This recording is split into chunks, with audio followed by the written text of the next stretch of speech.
Welcome to Midwest Paranormal Presents Paranormal Soup. I'm your host, Jason Bland, and tonight we have psychic medium, Jonna Kay. She's going to be joining us after the World Wide Web of Weird, and we got a lot of weird to get to again. This time we didn't have a week off.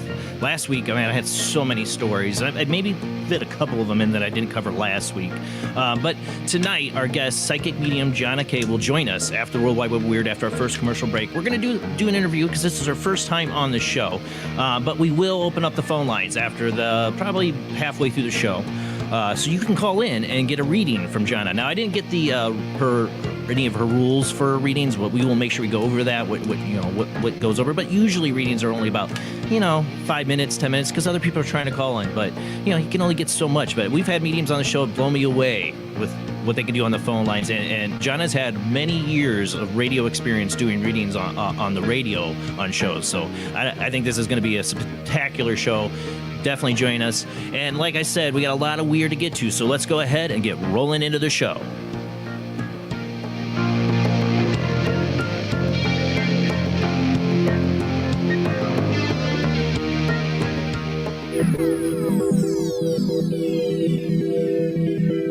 Welcome to another night of Paranormal Soup. As I said before, I'm your host, Jason Bland. Tonight's guest, psychic medium Jonna Kay, will join us after the World Wide Web Weird after our first commercial break. And like I said, we'll probably open up those phone lines later in the show. Rob was here, and then he left. Well, hopefully we get Rob back. Otherwise, I got to run the World Wide Web Weird. No. While we wait, hopefully Rob will be back here in a sec. We have my lovely co-host, Jamie D. How you doing tonight, Jamie? Doing well, thank you. Yeah, I don't know if you saw, Rob did get on. He was with us. He just messaged.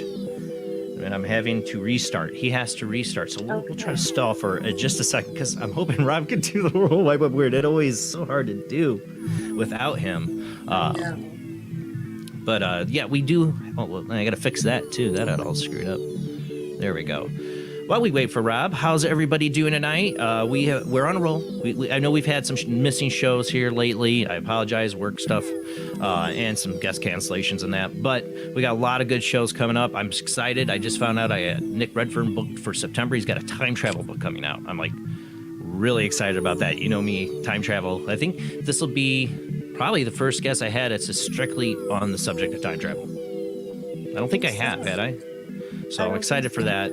Yeah, he's got a new book. It won't be out till September. That's why we're waiting until then to have him on time travel. So I'm really excited for that. And, of course, for everybody, we do have chat rooms. If you're listening on the Paranormal Radio app, we do have chat rooms here on Facebook and YouTube. If you want to join the conversations, there's tons of awesome people always in our chat rooms, and we can show your comments up on Facebook, YouTube, and on Twitch. We're on Twitch, too. I always forget about Twitch. I know I keep forgetting to put it in the description. Well, Rob hasn't joined us. I keep hoping, praying. It takes a couple minutes for it does take a couple minutes. All right. Well, I can roll if I have to, but so we don't run out of time, because there is a lot of weird to get to. I can maybe start running it and then hand it over to him once he joins. But speaking of that, we do have a lot of weird to get to, so hopefully Rob will join us. But let's go ahead and roll into the World Wide Web of Weird.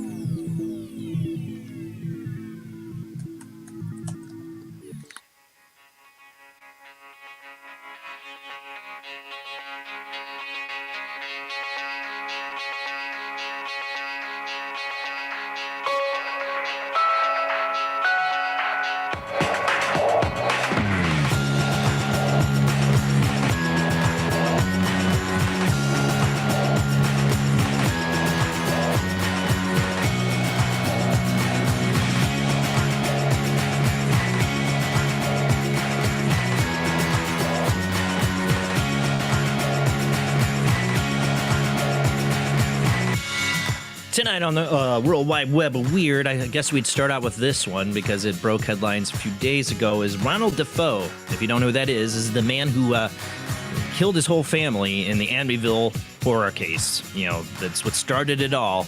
And we've had guest Jackie Barrick, another medium, always blows me away when she's on the show, who interviewed and wrote a whole book on the subject, Ronald Defoe. Incredible story on that. I honestly want to reach out to Jackie. I haven't done this yet if Jackie's listening. I want to reach out to you, Jackie, so we can get her on the show to talk about that. For those listening on the Paranormal Radio app, we are a webcast. We do show videos and pictures. Usually Rob's doing that, but I'm going to have to set up here so I can. Share screen. Let's see. Here we go. Screen sharing with two monitors. No, they've changed it all. I haven't done this one here. Okay, share screen. Okay, there we go. Share. Oh, got to click it. There we go. It's been a while since I've had to do this because I always have Rob. Okay, let's go ahead and get to this. All right, so yes, Ronald Defoe. Get the article up there.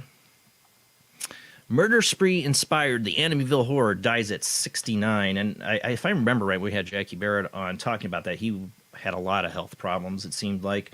Ronald Defoe, who was convicted of killing his parents and 4 siblings at his family's home in Amityville, New York in 1974, a spree that spawned a series of books and movies, including the 1979 film The Amityville Horror, died on Friday at the hospital in Albany, New York. He was 69. The New York State Department of Corrections and Community Supervision confirmed the death on Monday and said that the cause would be determined by the Albany County coroner.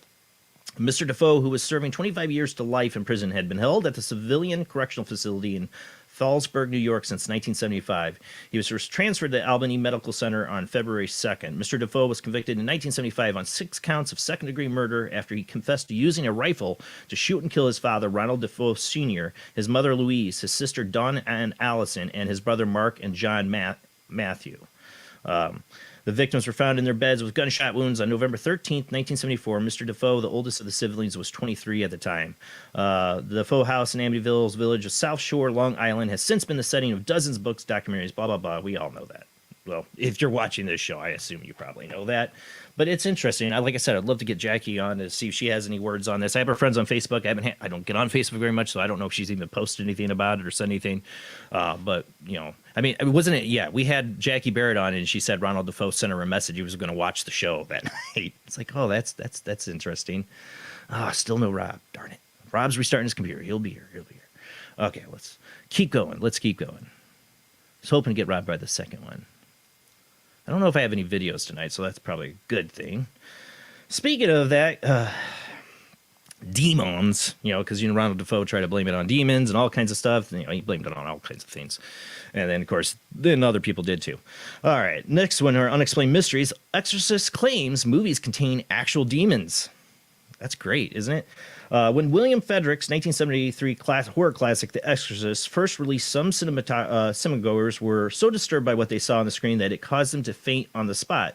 While today the movie is still a classic, almost 50 years of increasingly violent and grotesque horror movies have left the cinema audience far less sensitive to the relatively tame scenes within it.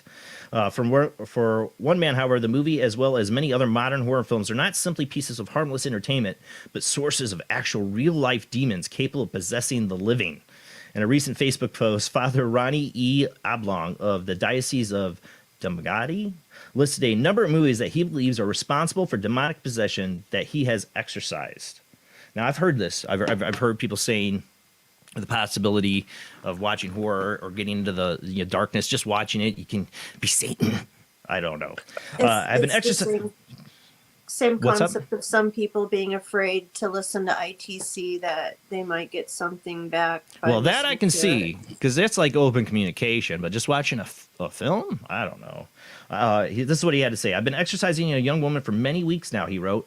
39 demons have already been cast out. 5 of these demons come from the movies the demoniac had watched. I don't know what that means. The names of the demons are either the primary or secondary characters of these movies. I'll hold my sarcasm. First Valak, the movie The Nun. Second, Esme Cullen from the movie Twilight.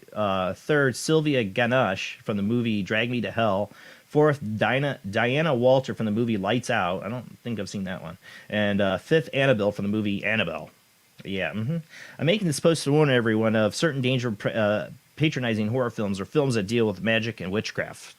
Could it be possible, maybe just a skeptic here, that the person you're working with has a mental illness, isn't possessed, and is using these names because that's what they've seen? I just saying. I do believe people can be demonically possessed. You know I do.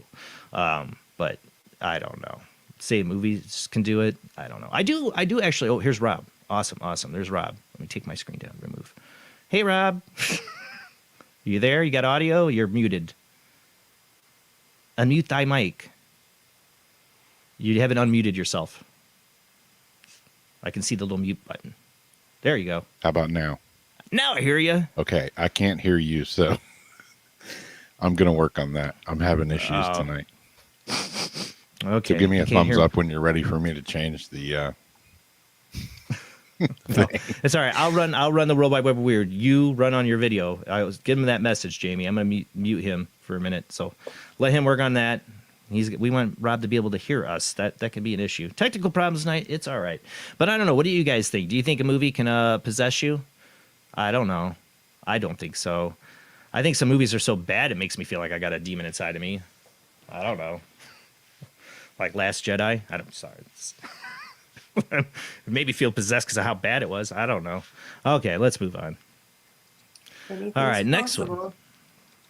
Next one. I've seen this one posted a lot lately. People talking about this post, and there's been a lot of disinformation, I guess, with this. I hope I don't add to it. I got this from Coast to Coast, but I've seen it posted everywhere. This is from Tim Binnell, of course. Spooky image circulating online shows an eerie figure lurking over a bed of a child, and I've got the picture up here. For those listening on the radio network, you might want to see this picture. I don't know what this is. This shows an eerie figure lurking over a bed of a child, and the youngster's grandmother suspects that is some kind of sinister entity. The unsettled woman, who prefers to remain anonymous, shared the photograph with the Facebook group devoted to the paranormal last week. According to her, the weirdness began when she noticed that her 2-year-old granddaughter was talking to some unseen person on a fairly frequent basis. These puzzling conversations initially sounded innocent until one night she heard the little girl telling the visitor to go away. That worrisome moment inspired the grandmother to set up a baby monitor in the girl's room to see what might be behind the strangeness. As one might imagine, she was deeply unnerved when she later looked at the image captured by the camera and saw that it is unquestionably a figure of some kind lingering near her granddaughter's bed.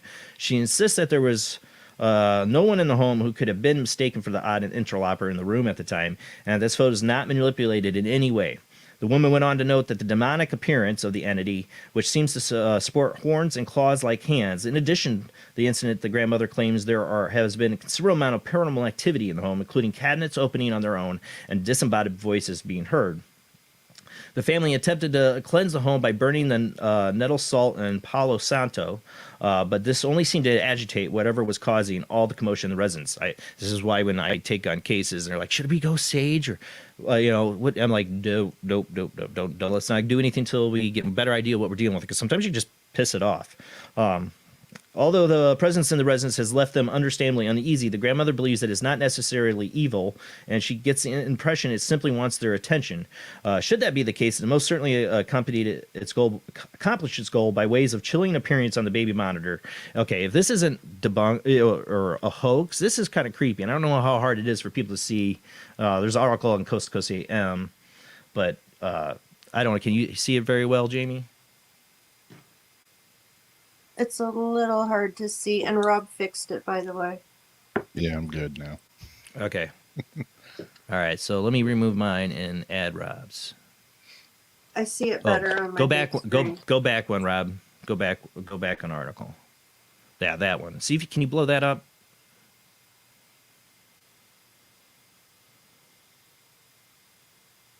Now imagine if this is true. Somebody recorded this, so they're hearing. I've been involved in many cases where children are involved, and the parents hear them talking to somebody. And as a parent now, it really creeps me out. Like that would creep me out. I wouldn't want. I missed the first part of this, but they got this on their cam in their house. Yeah, she set up the monitor because her granddaughter was talking to somebody, and then she started to get darker. Like, go away, you're bothering me. It looks Can you zoom like in on that? Older woman, like a grandma or an older woman.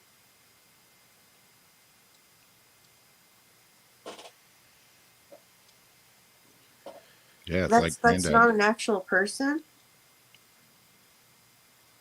No, according to the story, no.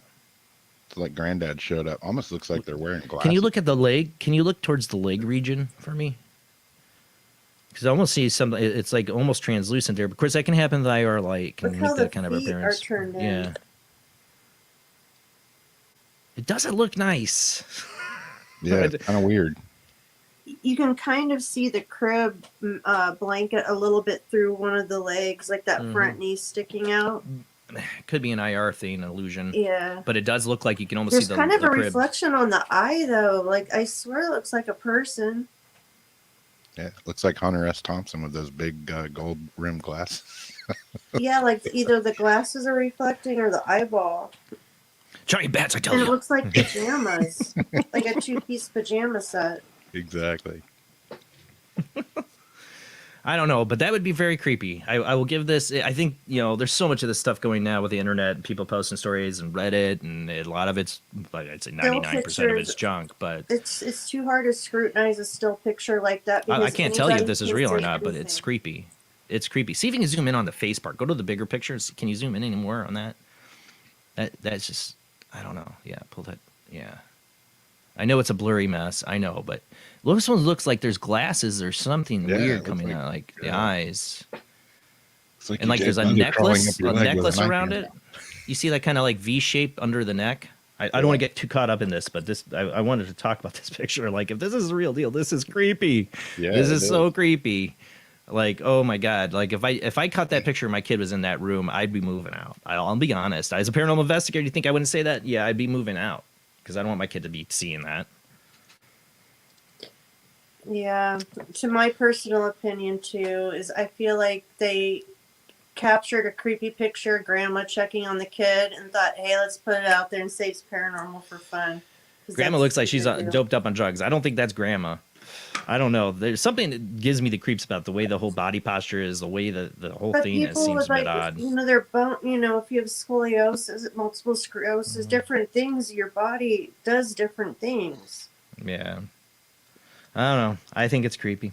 All right, this next one, I don't think I can pronounce this right. I think it means goblin. But this next article, Thakkalasi on the Loose. This is from a website called the news.thevoicebw.com. A violent, short-tempered, faceless creature with a fierce throw and even hotter slap has been tormenting an 11-year-old and Tabane primary school boy. The child was temporarily taken out of school and briefly relocated to Midnair. I have probably butchered that. And his parents sought refuge from the supernatural being, which has made a habit of slapping and choking him. Throwing stones at passing cars, breaking windows, and even slapping the pastor reportedly sent to exorcise it, causing the man of God to flee, are just some of the things this faceless terror was accused of. News of the Thakkalasi, I'm sorry if I'm butchering that, in the village of Tabane, nestled deep in the eastern part of Botswana, some 20 kilometers from Silbi Pewiki, I butchered that I'm sure, broke on social media late February. The allegations would later gain traction as more stories about the Thakkalasi throwing tantrums in the village emerged. In an interview with The Voice last Saturday, 2 weeks after the Thakkalasi first struck, the tormented boy's grandmother and guardian, Matama Madisi, insists the reports have been greatly exaggerated. However, the old woman reluctantly admits that strange happenings have hit her home recently, literally as 4 smashed windows indicated. Her absent grandson is further proof that something is amiss. A staunch member of the African Baptist Church, Modisi, angrily blames a certain Mama Patricia for spreading falsehoods about her and her family. She's a daughter to a traditional doctor in the village, and I was alerted to this personal attack. So it sounds like their village is upping the ante, but there's something going on. Like this past Saturday, he woke up screaming, saying something was hitting him. He was evidently in pain, but I cannot see anything. I don't know why someone would go around claiming a Thakkalasi attacked my son. How do I know that? I've never seen a Thakkalasi in my life, and just like everyone else, no answer, she said, fixing the reporter with a soul-piercing stare. I love the narrative here from them. We got to move on, but Thakkalasi, that's a new one.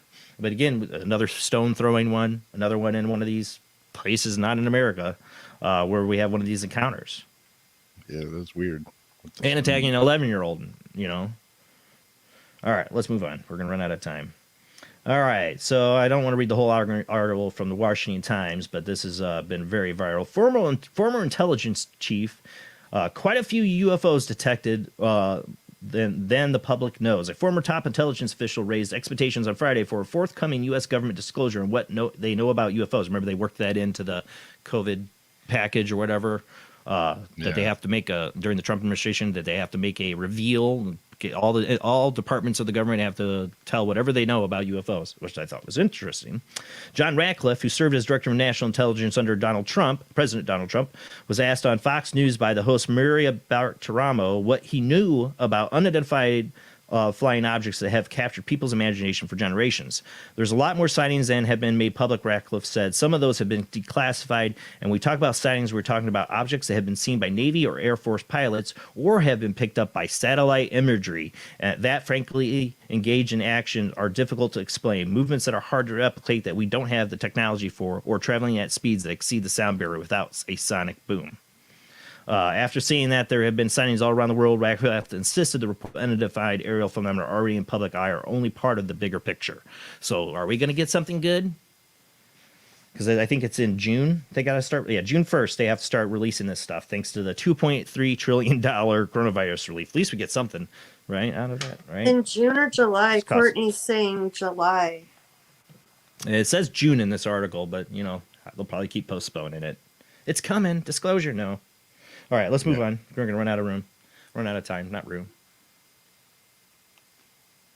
All right, this one, I don't know if I'll get to read all this, too. Oregon authorities investigating another series of mysterious cattle mutilations. Authorities in Oregon are investigating yet, and this is from Tim Binnell from Coast to Coast AM, are investigating yet another series of mysterious cattle mutilations that have been plaguing the state for the last few years and what might be described as a slowly unfolding flap. The latest development came to light earlier this month when the Crook County Sheriff's Office issued a press release where they announced to the public that they were in the process of investigating multiple suspicious cattle deaths which occurred on very rural ranch land as public BLM land. I don't know what that means for. Although the bulletin was lacking in details such as where and when the incidents had specifically occurred, it did provide one rather tantalizing insight, indicating that the cause of these cattle deaths was not natural. Sergeant Mitch Madden of the Sheriff's Office subsequently provided a bit more information to the local TV station, telling them that they were investigating these 3 cases as well as a possible 4th event, and that in each instance, certain body parts were removed from the cows. That's pretty what sounds like cattle mutilation. Jason, beyond those, yeah. That's Bureau of Land Management. Thank you. I'm like, what is BLM? I'm thinking of something else. No, don't even say it. Like, why would they have to do with it? Duh. Bureau of Land Management. Thank you. Beyond these revelations, it seemed that the Crook County Sheriff's is being fairly quiet about their investigation, perhaps to keep the perpetrators, guessing as what they know. Yeah, they're not going to tell anybody if they're investigating it, what's going on. But eventually, when they're like, we don't know what it is, could be aliens, who knows? They just drop the case, then maybe more will come to light, and maybe it'll stop happening, or maybe it'll keep on happening. I don't know, but we're going to run out of time. I want to get this last article because I thought this was hilarious. So they did this Arnold Schwarzenegger becomes top UK alien invasion defense poll. They did a poll. Who would you want to represent us and defend us during an alien invasion? And Arnold won. You know I have to do it. Run! Go! Get to the chopper! You knew I had to do it. It could be argued that many of the world's current political leaders would not be up to the task of defending us from a hostile alien invasion. That is like the understatement of ever. Which is why a recent poll for Blaze TV looked into determine exactly who the public would put their trust in to save from annihilation. Unsurprisingly, it wasn't politicians who people put their trust in, but actors. Oh yeah, they're so much better actors. Yeah, they tell so much. With likes like Bruce Willis and Tom Cruise, who are no strangers to fighting on screens of aliens, being popular choices. The top, however, was Arnold Schwarzenegger, whose on-screen defeat of the titular alien predator has seemingly made him the perfect candidate for handling of the real thing. He even commented on the poll results himself on Twitter, writing, "I want to thank the people for putting their faith in me. I'm ready to serve." Naturalist Sir David Attenborough, who is also one of the more popular choices, while Donald Trump managed to scrape in at number 7 on the list. It's worrying to see so many celebrities with fictional alien experiences are considered by many to be better candidates than our current crop of world leaders. Well, it should tell you about our current crop of world leaders. Right, a lot of bit there. Not that our crop of actors and that are any better, but I can see why people want Arnold. They want the Terminator. You know, these actors aren't in the same condition and physical shape and He's everything. an actor and politician. He got both. Yeah, technically got both. He's a retired politician. Okay, double threat. Yeah, double threat, man. The Terminator. I killed the Predator. I killed the Predator. I protect you from the aliens. I can't do an Arnold Schwarzenegger impression, obviously. Commercials. But yeah, I mean, washed up in Hollywood. I was trying to think, like, okay, if I wasn't to pick Arnold Schwarzenegger, who would I pick? And I'm like, I guess Arnold Schwarzenegger. At least he's like imposing, before the aliens like zap him and kill him, like in Mars Attacks or something. I don't know. Off the top of my head, I can't think of one person. Who? You can't think of one person? I can't. It doesn't matter who it is. We're screwed if they come to mess with us. Basically. Yeah. Yeah. It's not going to matter. Some of the people I thought of are all dead already. But that's it for the Worldwide Weird. We're going to go to commercial break. But when we come back, our guest, Jonna Kay, psychic medium, will join us. And we will take your phone calls later in the show. If you want a reading from Jonna, I highly encourage it. She's got a lot of experience doing it. I think we're going to have a wonderful time and great results. But we'll be back after this short commercial break. We'll be back. I'll be back.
Join us every Wednesday night at midnight Eastern Standard Time for Weird Wednesday, the live stream, with your hosts Jamie, the Living Dead Girl, and Rob, the Phantom, where we'll talk about all things paranormal, including zodiac, astrology, tarot card and oracle card readings, live ghost boxing and spirit communication, where we'll do Voices from Beyond, the Cold Case Files.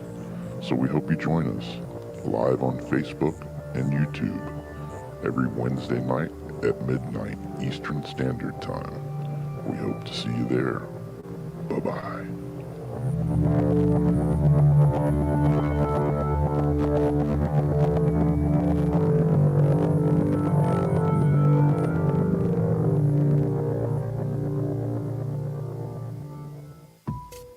Since 1948, Fate magazine has brought you reports of the strange and unknown, all of them true. Fate Radio is carrying on that tradition, bringing you the unusual, macabre, strange, and bizarre. Join host Kat Hobson Sunday nights from 8 to 10 p.m. Eastern on WBHM Digital Broadcasting.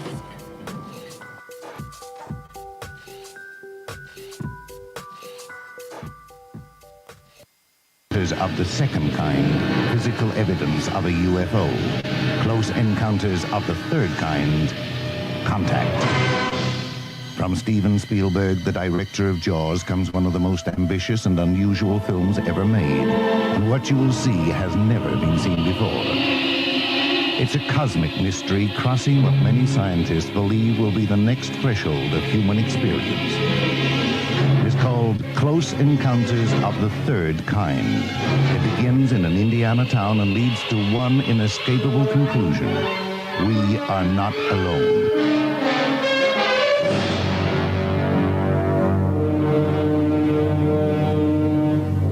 Close Encounters of the Third Kind. Certificate A. Now showing at the Odeon, Leicester Square.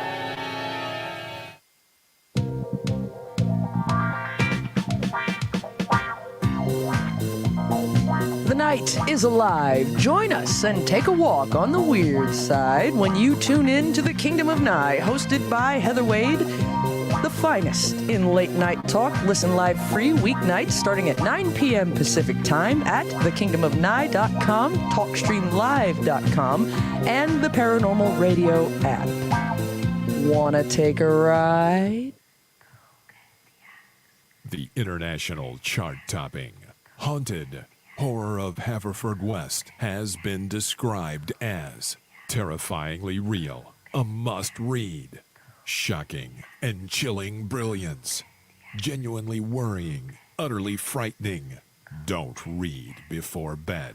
Described as one of the spookiest writers out there, best-selling author G.L. Davies presents Haunted Horror of Haverfordwest, the true paranormal account that is shocking the world.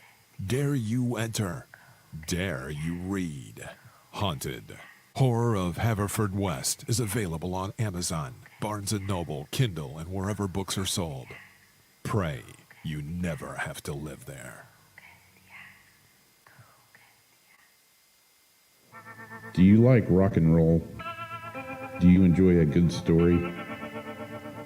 Wish You Were Here, A Rock Fantasy, is a book inspired by Badfinger. It will not only entertain you, but intrigue you. What is it about? Well, Thomas is searching for his bandmate and friend in heaven, and in spirit has helped pen this story. He meets an old friend and famous new ones on his afterlife voyage. Midwest Book Review said, Wish You Were Here, A Rock Fantasy, is a book inspired by Badfinger. It's a quirky story by Joyce S. Isaacson and is unique, original, and deftly crafted metaphysical novel that showcases the author's genuine flair for character and narrative-driven entertainment that is simply riveting from first page to last. Wish You Were Here, A Rock Fantasy is now available on pennantpublication.com, Amazon.com in paperback and hardcover, and also on Kindle Unlimited. So check it out now. Wish You Were Here, A Rock Fantasy. Switch to DCS ranging. 240, nominal to profile. We're in the pipe. 5 by 5.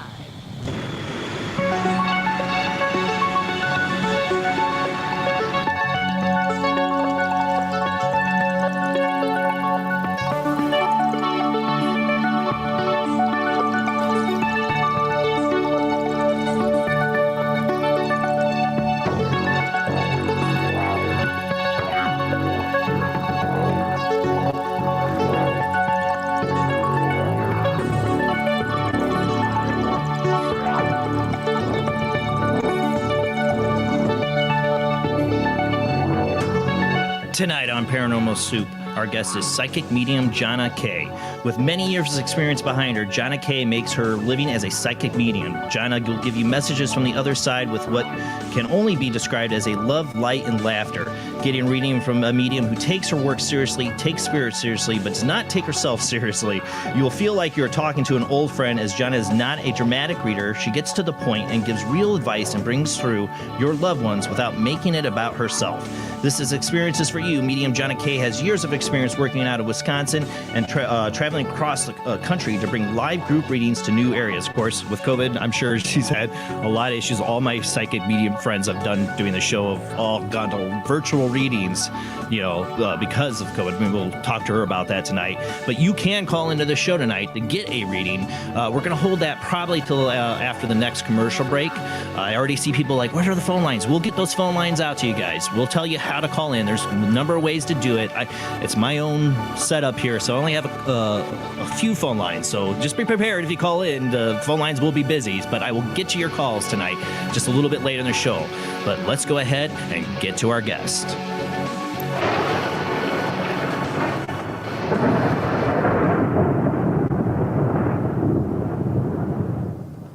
All right. Speaking of our guest, let's make sure we get her to the stream. How you doing tonight, Jonna?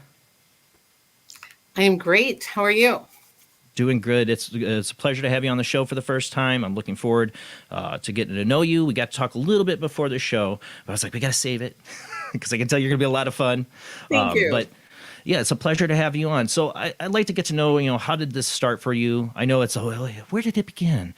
Well, I do. It was our first meeting, so I'm always interested in psychics and mediums, and how did these abilities develop for you? I don't have dramatic stories. It was definitely, I was a hairdresser.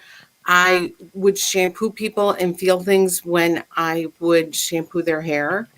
And I know that sounds crazy. I was an empath. It doesn't at all. I can totally see that if you have that ability, that you're getting really close to somebody there. Yeah, through their crown chakra, no less. Right. Yeah. And then I went through like a heartbreaking loss and sometimes when you go through a grief cycle, you come out with a spiritual awakening. And with that spiritual awakening, I really studied mediumship afterwards because I felt like very connected and very like connected to the universe. And I got a lot of readings. And when I got those readings, they were like, oh my God, you're wide open. You should study this. So I really studied mediumship. I had done tarot readings in the past and I started doing them a lot more. And it just like all opened up very quickly. It seems like there's a lot of mediums really, like you said, it's not dramatic, but it does start out sometimes with a death in the family or somebody really close to them. It's almost like I've heard, I don't know if this is in your case, but they lose a loved one on the other side and they that's what kind of unlocks it because they're helping them communicate from the other side sometimes too. I don't know that I just was really kind of obsessed about the other side and kind of what happens on the other side at that point. And what happens to people on the other side. That was my big concern, was where do people go? What happens to them? Where are they? Well, what kind of family did you grow up in? Was it a very religious family or very Oh, open you said I to this can't swear. I almost swore. You caught yourself. I did. Not a religious family. I would say just dysfunctional and, just kind of, 1960s, 1970s ranch style house. Everything looked normal, but crazy on the inside. So an American family. Yeah. Basically. So, but I mean, do you think you exhibited abilities as a child, and you just really having that death brought your focus to those abilities? So what you guys were talking about earlier, I was so fascinated because you guys were talking about all the things I talk about a lot is all the the demonic kind of weird things and all the things that happen when people are sleeping and like the crib person and all that stuff.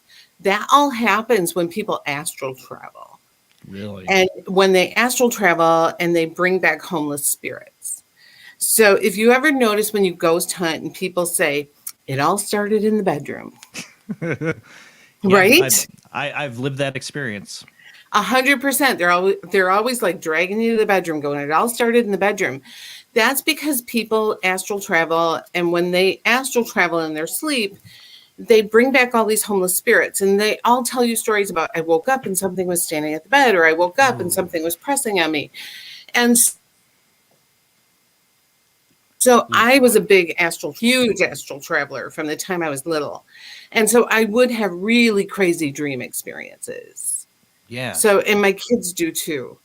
And my significant other that I've been with for 18 years, we've had the same astral travel experience. We have woke up and looked at each other and said, oh my God. Yes. And we have compared our dream and we've had the same dream. Me and my wife have had that same experience. Yeah. So that you were on the same astral travel experience. That's so crazy. I mean, I've had crazy dreams since I was a kid. I've had really weird stuff, not dreams, seen with my own eyes. But one of those experiences really got me to do this show. Because I wanted to have a forum for people to feel they have a safe place to talk about their experiences as a shadow person experience. And what it would do, one of the ways it would torture me is coming at night into my bedroom, literally felt like it was ripping my soul out of my body, and it would take me places and show me things to hurt me. So you were talking about like demonic possession and all those things, and you were talking about the Amityville horror guy. Robbie Defoe, yeah. Yeah. And I always felt that he had a negative attachment, like he had a spiritual attachment, and that's what caused him. And you were talking about, mental illness. And I'm like, I've had a lot of people who I've been like mental illness or spiritual attachment, like both. Yes. I mean, you're going to be a bit mental if you're being spiritually attacked, and you're a target. 100%. Yeah, So this is like bad. my favorite topic. You guys are talking about this stuff, and I'm like, oh my God, I could talk about this all night. I'm fine talking about it. Like, this is just crazy stuff to me because Isn't it? Astral travel, I meet so many clients, and I do Reiki. She gets And so they'll clear their energies of all that kind of stuff that they pick up in the astral. Just so you know, you're so far your video, we were like, oh, your video internet's good. You do have this one moment every so often where you pause. So if we miss something, I'll try to call it out if we miss something. But it's happening every, I don't know, couple minutes. Yeah, Hopefully there's just a weird little glitch that everyone's telling me that I have, and I'm sorry. It's going to be fine. It happens for like a second. So if I miss something, though, I just want to let you know. I'll say, hey, we missed that. And that was to make sure we get that across. Yeah, this subject is especially with children. We just the other week had on our World Wide Web of Weird, or a couple weeks ago, a TikTok user, and they're posting their child being drug under the bed, and they're getting all these views. And I'm like, okay, but your child's being child's being drugged, right? Screw TikTok, get help, do something, right. Because I know what it's like to be tormented, even as a child, by an entity, and it's not something you want your kid go through. And I'm saying, like, you saw the picture we showed of the kid. That what did you get any feelings from that picture? Not to put you on the spot, but I get a bad feeling about that picture. Like, it is legit. 100%. I mean, my first, I'm literally sitting here going, God bless you. I put you in God's white light. Like, I'm literally freaking I don't say that out. often. I'm pretty skeptical. I'm very skeptical. You can ask everybody. No, that was creepy. It was that creepy. That picture gives me the creeps. And one of the things I tell my clients is when they they wake up and there's something creepy in the bedroom, is God bless you. I put you in God's white light. Like, if you're not with God, you're not with me. To say that immediately to dissipate that energy. I believe it. I'm a Gnostic, and what saved me, honestly, was saying, God, please help me, in my head. Right. But yes.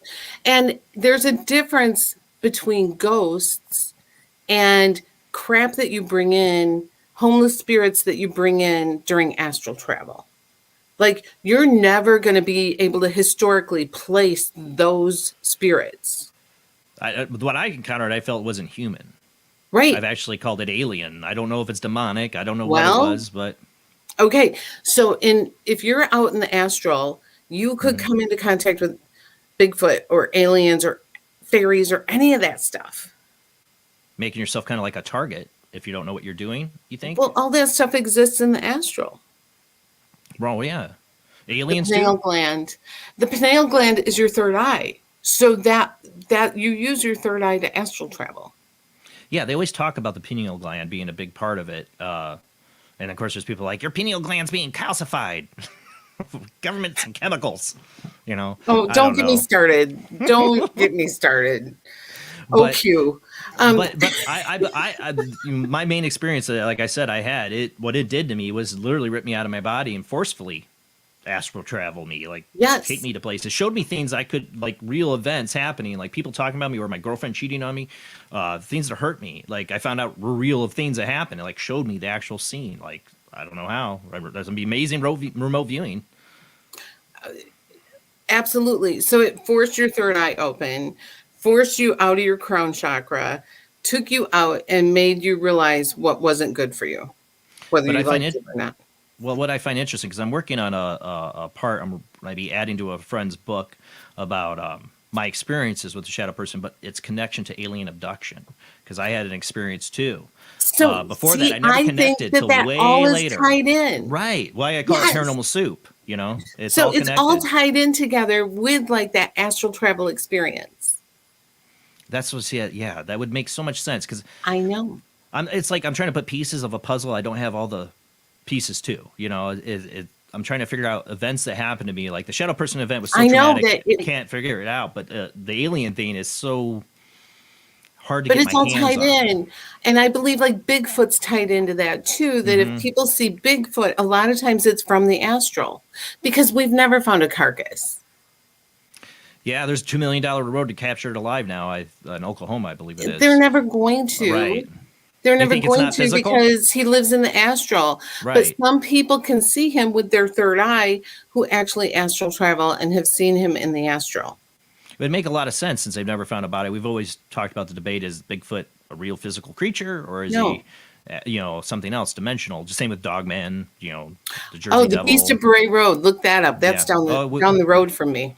Well, we've had Linda Goffrey on that. Okay. Yeah, that's just yeah. the next town over from me. Oh yeah, and our friend Tyler has had some experiences with maybe the Beast of Bray Road. I don't know, or something similar to it. Yeah. I love all that stuff, man. We can get that's why it's Paranormal Soup. It's all connected. I do believe that. Absolutely. So now- I'm sorry, I just jumped right in without That's really fine. talking about anything. Like I just was like so excited when you guys were talking about this. I was almost like gonna bang on What the about- door and be like, No, "Let me it's- in."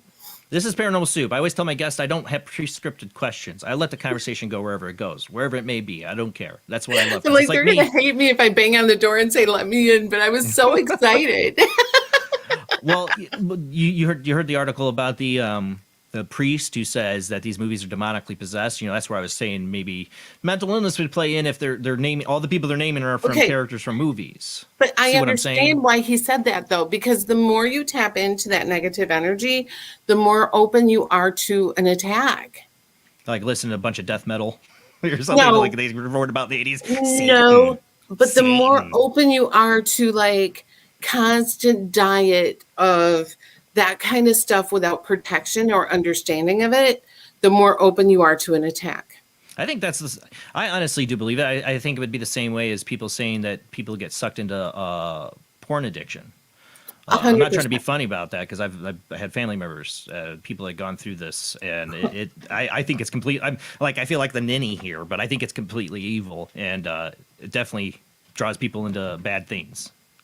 There's something demonic about it. I'm not religious either, but I've had that feeling. Well, we talked about Defoe. Like, honestly, I truly believe he had an attachment. I really have felt that all along. Well, this is the thing with him, and we've had, like I said, we had our friend Jackie Barrett on who interviewed him, and that the big thing with him, he was huge drug abuse. And that opens up that will open you up for some kind of demonic Or infestation. attachments they cause say. See, abuse. That's true too. Chicken or egg. Right. That isn't such a good point though. What does come first? See, it's a hard thing to talk about because people are like, well, you don't want to take the person's got to take personal responsibility for their actions, and I get that. But addiction is, they say, genetic. I've had clients come to me with the perfect marriage, and then, all of a sudden somebody has a sleep disorder or a sleep issue, and they're waking up with sleep paralysis all the time. And then there's paranormal activity in the house. And then one of the people starts having an affair who would never have had an affair. And they have a spiritual attachment all of a sudden. You can't tell me. You can feel it. Yes. Yeah, you can feel it. I know it. I've seen people go down this a switch. weird road. Yeah, I've seen it, and you get a bad feeling around them before it even happens. I don't know. I've had this I get this really gut feeling around people. I'm like, I don't know what's wrong, why I feel that way. And next thing you know, they're doing all this crazy stuff, and not the person I knew. Right, and usually with an attachment. And I have learned. I've been doing readings for over 20 years, and a lot of the suicide victims that I hate to use the word suicide. A lot of the took their own life. Yeah. Have the parents or the wives or the husbands have come to me, and it's kind of those same circumstances. For 3 months, the person just changed dramatically, and there was a dramatic change, and I'm calling it in my head. I'm like, there was an attack. There was something that, like some sort of psychic attack or some sort of. We brought this up on the show many a times because of my personal experience with shadow person. It tried to either drive me to hurt myself or hurt other people. And the question arises, in these cases of suicides. I mean, people talk about suicide demons. I really believe there's something to that. I When do you look too. at They places weaken that your have multiple system. They suicides. weaken your mind. Yes. Yeah, locations like consist of people having multiple suicides. Yes. Like there's something attached or forcing them to it. My instance, having it happen. You wonder how many people going through that. And I hate to say it, this is the most controversial thing I always bring up, but I'm going to still do it. Is what role does it play in people that do harm to others, like active shooters and stuff like that? 100%. 100%. So I think about that all the time when I hear about active shooters or even like these young boys that are active shooters, like the 15-year-olds and the 14-year-olds. And I'm like, oh my God, like what happened to them that did that? Like what change in their brain happened? I mean, I get society, media, bad things around, plenty of things that influence kids to be messed up, but there's still, it always seems like there's an element there that we're maybe not touching upon. I'm not giving them a pass. I don't want anyone to think I'm giving anybody a pass spiritually. Like I'm not saying that there's a spiritual pass and they're not responsible. Everyone is responsible for what they do. But I think that sometimes, yeah, exactly. Angela's talking about this too. And yes. For people listening on the radio, we should narrate it if we're responsible because we do have radio where people can't see this. This is Sorry, Angela. I'm just like when I was married to my ex-husband, he was an alcoholic. The house we lived in was haunted, and I felt he had an attachment while in the house because he was more susceptible to it. I've experienced that firsthand on an investigation. It went real south, real quick. My really close friends know what I'm talking about. That investigated me, and it went real south, real quick, and involved the husband who was completely an alcoholic. And man, I think we would have got a great evidence, but we had to get out of there because he was coming after us. He was coming after us. He wanted no part of us. He was supposed to stay out of it. He went right after us. And while he's raging at us, me and my wife fully saw a full body white misty apparition walk through a fully lit room. Like you'll get some activity, but at a price. We just had a misty apparition in our kitchen. Just a couple weeks ago, and it walked towards him almost like it wanted to hug him and get to him before I could get to him. He was walking in the door and it tried to beat me to him. Wow. It was bizarre.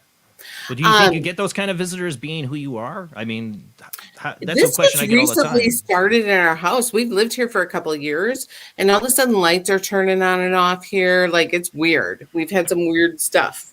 So I don't know. I try to keep things really clean and really I don't want that.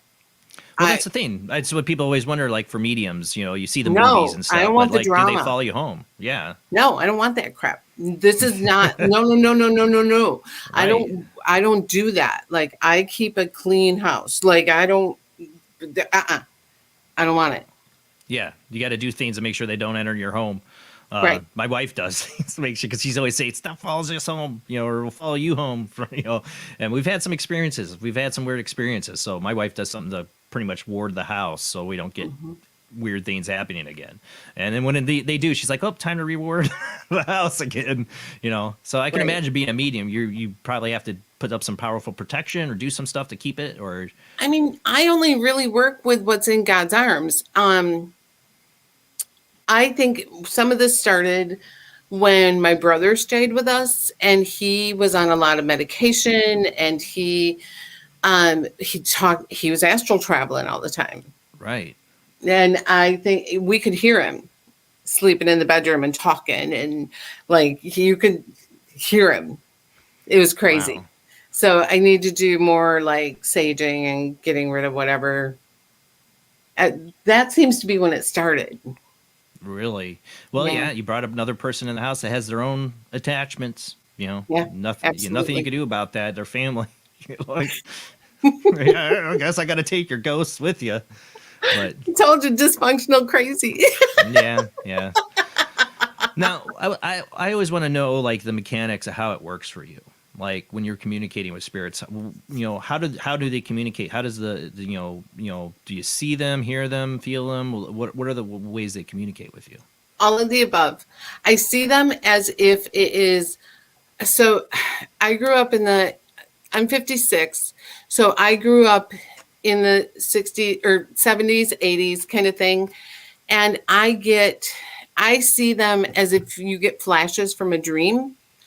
But I see the way they communicate with me is like playing charades with 1970s iconic TV things. So if I'm supposed to say the name Jeannie, I will see like I Dream of Jeannie.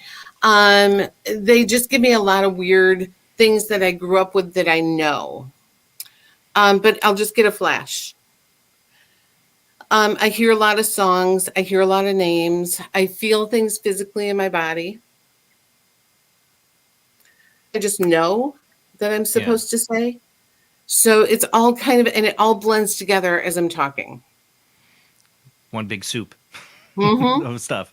Well, I've had my experiences I've talked about on the show, and I've always been fascinated by how mediums operate. I was fascinated by John Edwards when he was doing the TV show back in the day, and he would talk about the symbols he would see, and that would mean this. And so it's like, so it is like a charades, or it's like you have a tarot deck in your head, kind of thing. Because I did tarot too. I experimented with that and was pretty good at it, and had some experiences maybe not want to do it anymore. But it's something I've just been interested in the mechanics of it. So I actually teach tarot. I have a class, Tarot in 2 hours, that I can teach. So, and that's online if anybody ever wants to take it. Oh yeah, well I like doing it. I did, but I had a couple experiences that drove me off. One was somebody who I felt had like some homicide in their past when I was reading them. Like, okay, this went south quick. And another one that had like, I saw like a demonic figure in a suit sitting on my couch while I was doing an over the phone reading. I was like, oh, I'm done. But how do you know that wasn't one of your astral buddies just sitting there? I don't. But it was. I was getting bad mojo from this guy as it was, and he was like not acknowledging what I was getting, But I felt it, and I had some other people confirm what I was saying later on. But whatever this was on my couch, I was like, "Yep, nope, not doing that." Well, you have to protect. You have to do a whole protection thing. I was totally stupid about it. Yeah, I mean, protection is important. And tarot, I mean, I just started with tarot, so it's second nature. Yeah. And I can teach it really fast. It's Do you want to let us know your website? We can post that in chat. Yeah, it is mediumjonnakay.com. Mediumjonnakay.com. Right then, that's when they glitched. It's like they're trying to stop you. And the class is on my Facebook page events on my psychic reading by Jonna the Happy Medium. If you go to the event tab. Well, I mean, you talk about different senses. I held a photo once of a person who was deceased, and I could hear this little voice in my head. It sounded like my inner voice, but it made me say his first name. Just made me come out of my mouth without even knowing it, and then found out, well, yeah, that's who's in the photo, even though I didn't know. And then they asked me to get his last name, and I could hear it. So that's like clairaudient. Yeah, that's clairaudient. And you were using psychometry, and I teach a class on psychometry as well. That would be interesting. I'd be really interested in, because I've done tarot, but I'd always felt like that it was such a powerful, validating moment that I could do something like this. Yeah, psychometry is fun because it's the easiest way to tap into your psychic senses. And when I'm in an audience, I actually have people walk up on stage and hand me an object when we're not in COVID. Yeah. Because right now I'm not holding objects. Yeah. Here's my object and some COVID with it. Yeah. Like, no. I mean, it's bad enough when we weren't in COVID and somebody would come up and try and lick their ring and take it off. And I'd be like, no. Right. Like, doesn't work for a germaphobe. I don't want somebody licking their ring, even if I'm not a germaphobe. Right. I don't want your spit. Right. And that would happen at almost every show. I'd have to give like the PSA of don't lick your ring and hand it to me. Why would you lick your ring and hand it to you? Here's some DNA. Single time. Every single like, show. Are they is the thought they're going to get some of their DNA on there for you? Well, they just wanted to loosen up their ring. They weren't thinking about me. Oh, geez. Gross. I would be a little bit like, yeah, no. I mean, people are just absorbed themselves. Like they don't think about you. Well, but what are, I mean, I'm not giving the whole class away, but what are some of the ways you're helping people like with learning how to do psychometry? You know, I mean, of course, right now it's kind of hard for people to do that, but it is something I'm interested in, like, teach developing. like it's a Zoom kind of thing, and I just No, but some of the methods that, like, you know, to get people started on that. Well, I mean, honestly, I just teach you how to listen to yourself. So That's what it was. Yeah, absolutely. And how to understand symbols and how to understand, and you know, the psychic part isn't hard. Honestly, I always say you got to have the balls to get it out of here. That would be the problem too. Is like, do you say what you're thinking or hearing? You know, I mean, in that instance too, you talked about knowing. This is, I swear I had this validated in experience. I don't think I'm ever going to be a medium, but I had it to prove to me that it's real, completely real. Because I also knew that he was an alcoholic. His family didn't want anything to do with him. That's why he left all these photos behind. And that he had hidden in the house somewhere all of his old World War II items. And I was right about all, you know. Wow. You know, and I wasn't trying to be a medium that night. I wasn't trying. It just happened like that out of the blue. But I think everybody has that moment where they have that empath kind of energy, right, where it all happens for them and they're like, oh, this is real. That's about the only way it would prove it to me. Because I'll admit, before that point, I've always been somebody open to the paranormal, but I did have doubts. I had a lot of doubts about people having that ability. And I was in my 20s when this happened. And it was before I did the show and met a lot of amazing mediums that definitely have convinced me. But having that personal experience, that got me open to the, okay. And then I was like watching John Edwards and like getting into this. And I remember my paranormal teacher going, well, just because you had that experience doesn't mean you're John Edwards. I'm like, yeah, but it was a good, no, That's but a it's a good horrible point. thing to say, because you know what? With enough practice, you could be. True. Yeah. But I thought about delving into it, but that's the thing. You say you have to have the balls to do it. And I agree. You have to have a lot of balls to put yourself out there and say, I'm a medium, because there's an expectation. Thanks, Hollywood. You know, but there's an expectation that comes with that. And when you're saying that, you know, people have this, I think, a lot of wrong expectations, but you have to kind of like live up to that, or, you know, put yourself on the line when you do it. I was a tarot reader, and after every tarot reading, I'd ask for somebody's ring. And I'd just say, let me practice with this. Let me see what I can do for you with the ring. Yeah. And I would try to bring somebody through and charge extra for that. I just wanted to see if I could do it until I felt confident enough to call myself a medium. That makes sense. I don't know if I could ever have that confidence, but for me, I don't know if I have the right reasons for wanting to do it. My reasons are more like, I don't want to say scientific, but wanting to know what my capabilities are. You know, I had those experiences. Can I take it further? Can I, you know, prove it to myself further or to others that it's real? You know. Right. I don't know if those are good reasons to do it. You know, I think a lot of like you get into it because you want to help people, and I do. I would want to help people, but I have this other ulterior motive, like, let's prove that this is real and like document everything. You know, I don't know. That's just me. Maybe that's why I wish I would have started documenting 20 years ago, because I've done over 20,000 readings. Holy God. Yeah. That's a lot. Yeah. Now, doing these readings, you know, you get this information. You're getting psychic, so I'm guessing you're able to see somewhat of somebody's somewhat future, maybe, or possible future, and you also sometimes, mediums. Yeah. I mean, absolutely. I have clients who brought me notes from like 7, 8, 13 years ago, and they're like, "Yep." So it all went down the line. Yeah. I mean, my mom had an experience with somebody who predicted who she was going to marry, like described him to the T. Like, she said I was going to be an entertainer, and I was only like 5 years old when she said that. So I guess she's right. I am entertaining. I hope I'm entertaining 100%. You people. But yeah, you're using your throat chakra. You're speaking in public. You're on a mic. Yeah, and I was a musician maybe for a while, but like an entertainer making money, she didn't say anything about that.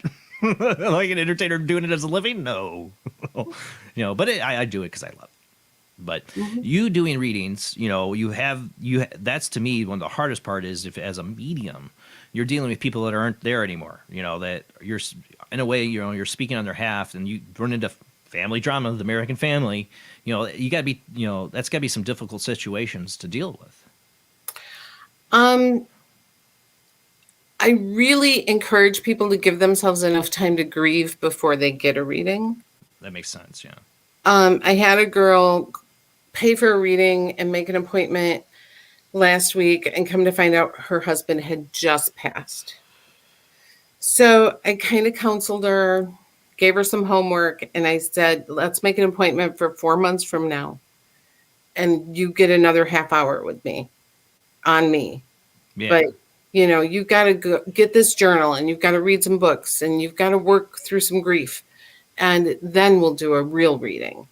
But I just did some counseling with her, basically, because it was too soon. A reading was not going to help her in her grief. She had to do the hard work first.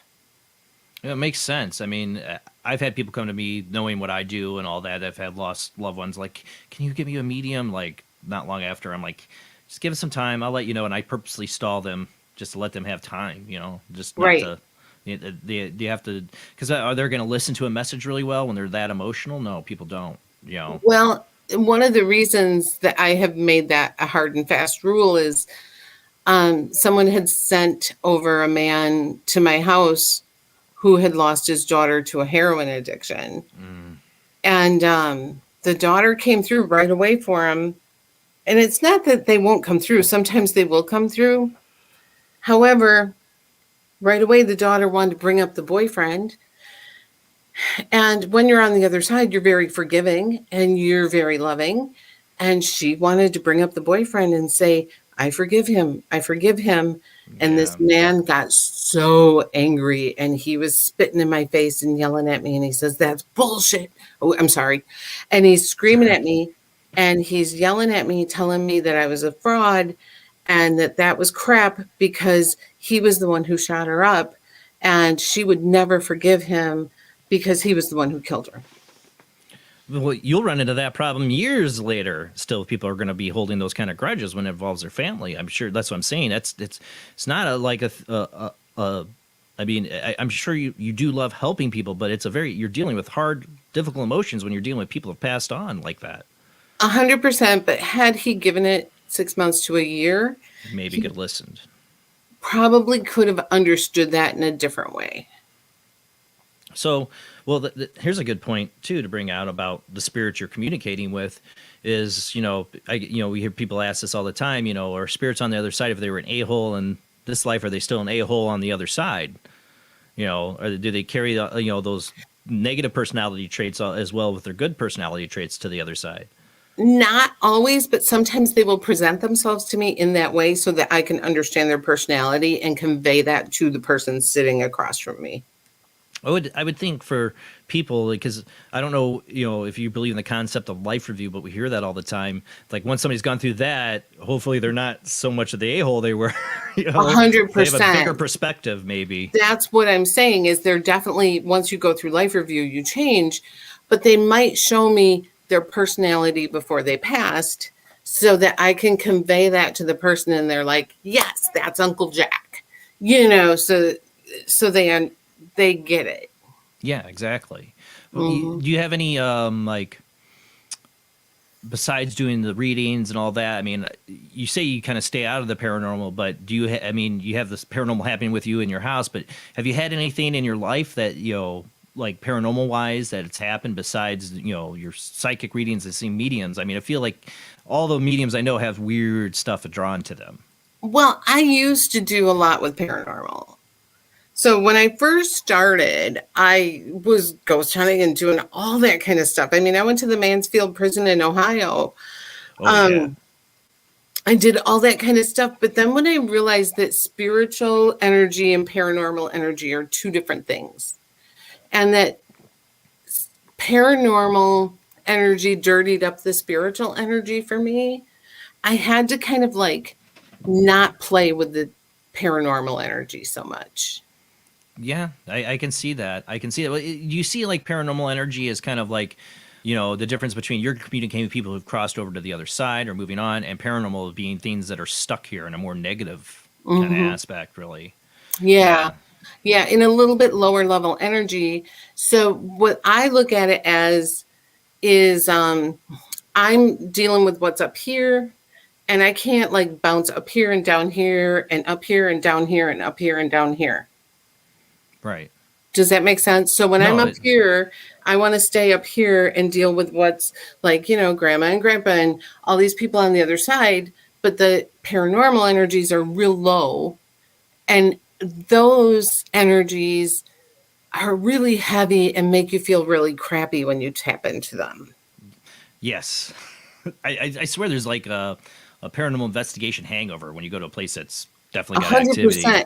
And Like, I it don't drains like you. that feeling at I all. don't either. I honestly, me and my wife talk about come home. We're like, like, and it's not like we were running around or running a marathon, but we feel like we were, No, and when I'm done, and I can do readings for 3-4 hours sometimes, and I don't get a headache, I just want a steak.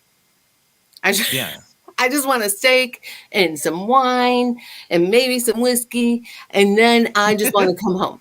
Like, I'm good. I don't have to like lay in bed for 3 days. I don't get headaches because I've only dealt with what was up here. I've grounded myself. I've cleared myself, and I'm good. Yeah, it makes sense. It makes sense. All right, so tonight we're gonna let people call in and do readings with you. So I want to let you give people an idea what they should expect, rules if you have any rules, or and what they should focus on, or how to get a good reading tonight. Tonight I can do like some 3-card spreads if they want to know like some here and now stuff, if they have life stuff. Otherwise, we can do some mediumship stuff if they want me to look at the other side. They just need to tell me like what they want.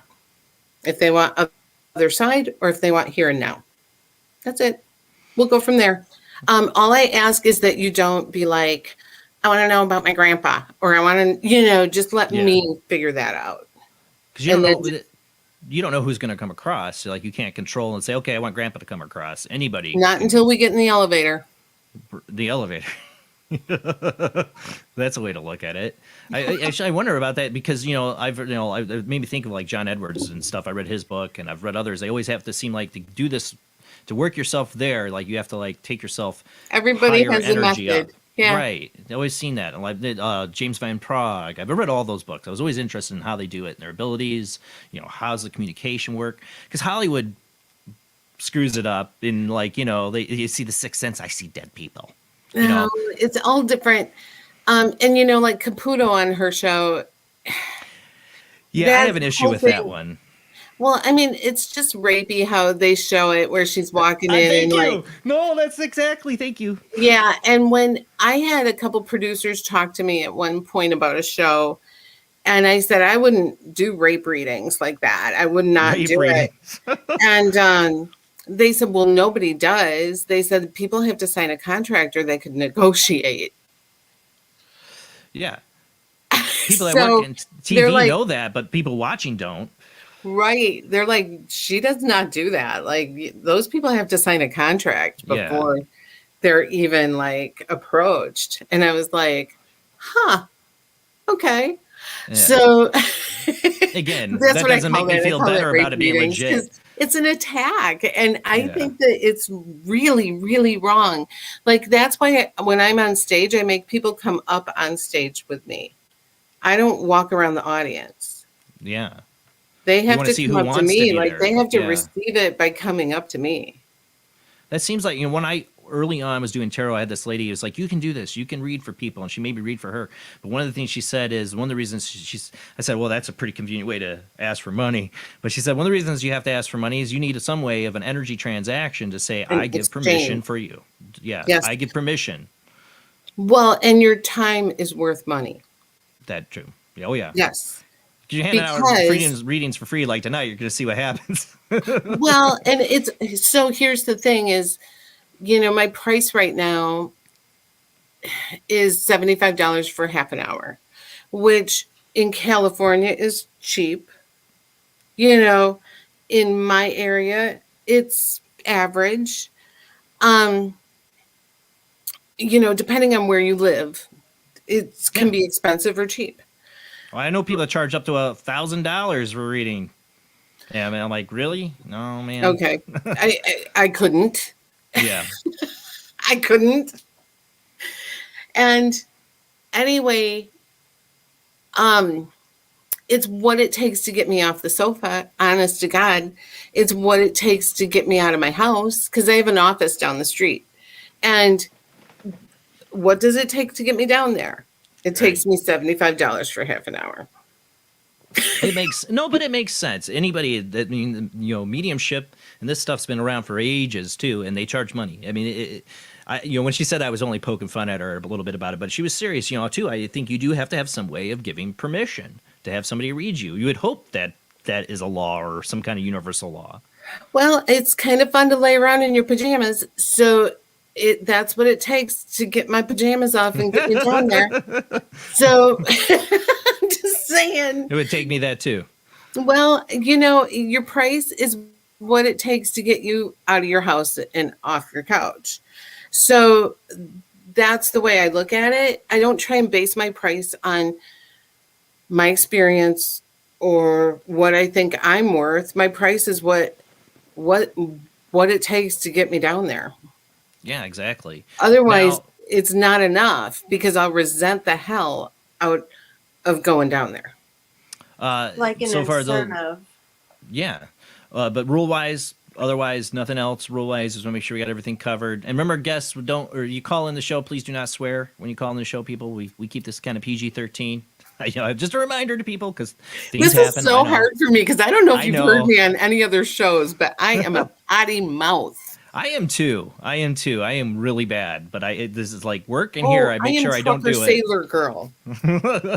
I understand. You'll hear me on Rob and Jamie's show, Weird Wednesday, where it's not so much, and you'll be like, "Oh my God, Jason swore! Oh my dear!" You know, like these people don't know me in real life. You know, The other show I'm on, we are just like. I have to do it. Me and Rob, we have no filter, but I've slipped up twice on here. I used to be. It's just a habit I picked up because I was on terrestrial radio, and just keep it that way. Keep it clean, traditional. You know. Well, I used to be on regular radio all the time, yeah, and those guys were like always worried about me because they know me, and they were always like, they had dump buttons at least. I don't have a dump button. So what it says is said. Tonight, though, too, when people call in, time-wise, will you say about 5-10 minutes per reading, or how you want to call it? Yeah, depending, whatever. Okay. I'll let you call it. You're going to say, okay, goodbye. I will. I have no problem with that. I've done a lot of radio, so yeah. All right. Awesome. Yep. All right. The other, one of the aspects, too, of being a medium is you work with detectives. I have. Now that's an interesting aspect I've always been interested in because I like true crime and that aspect. Have you got involved in any cases before in the past? I know you probably can't talk specifics. I have. I've done. Yeah, I've been in a lot of detective rooms in the back room and worked here and there with different things. I held a box of bones. Oh wow. Mm-hmm. Yep, I did. I held a box of remains. And worked with a family and a detective on that case.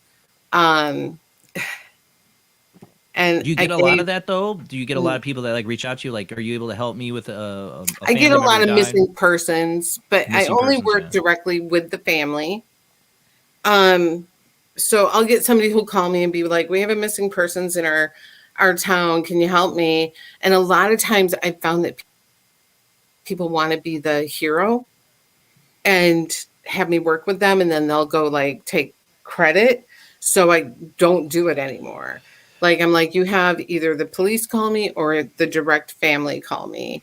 Well, I've had some mediums, they give information to a family about a loved one who's died maybe behind the side or give some information, and then that family goes to the police and gives them the information, and next thing you know, they're getting a call from the police department, wanting to ask questions. It does happen. Oh, yeah. I don't want like the police coming to me asking me like, why do you know this information either? So, right. Yeah. So, I have made some real rules about only the family coming to me or the police, like I just don't want willy-nilly, like somebody calling me going, our town has a missing person. And I'm like, So. Yeah, This is the thing with, you know, I fully believe mediums can help, like I on cold cases, and even on, we have Robbie Thomas has helped on live cases with missing people with credible results. You know, I do think they can help, but if the medium isn't either legit or off that day, they can lead an investigation down a wrong avenue. And cops are a little weary of it sometimes, especially in active cases. Honestly refuse to watch any missing person cases. I refuse to like turn any of that stuff on because I don't want to watch it. I don't want to get involved with it until I'm asked. Yeah, no, that makes a lot of sense. But I'm sure doing readings, you know, you come across a lot of bad ways people ended, and maybe reveal information that, you know, people didn't know. You know. Yeah. We just had a man, he was a missing person for a couple days, and they found him in water, and I thought, oh, I'm going to see his family.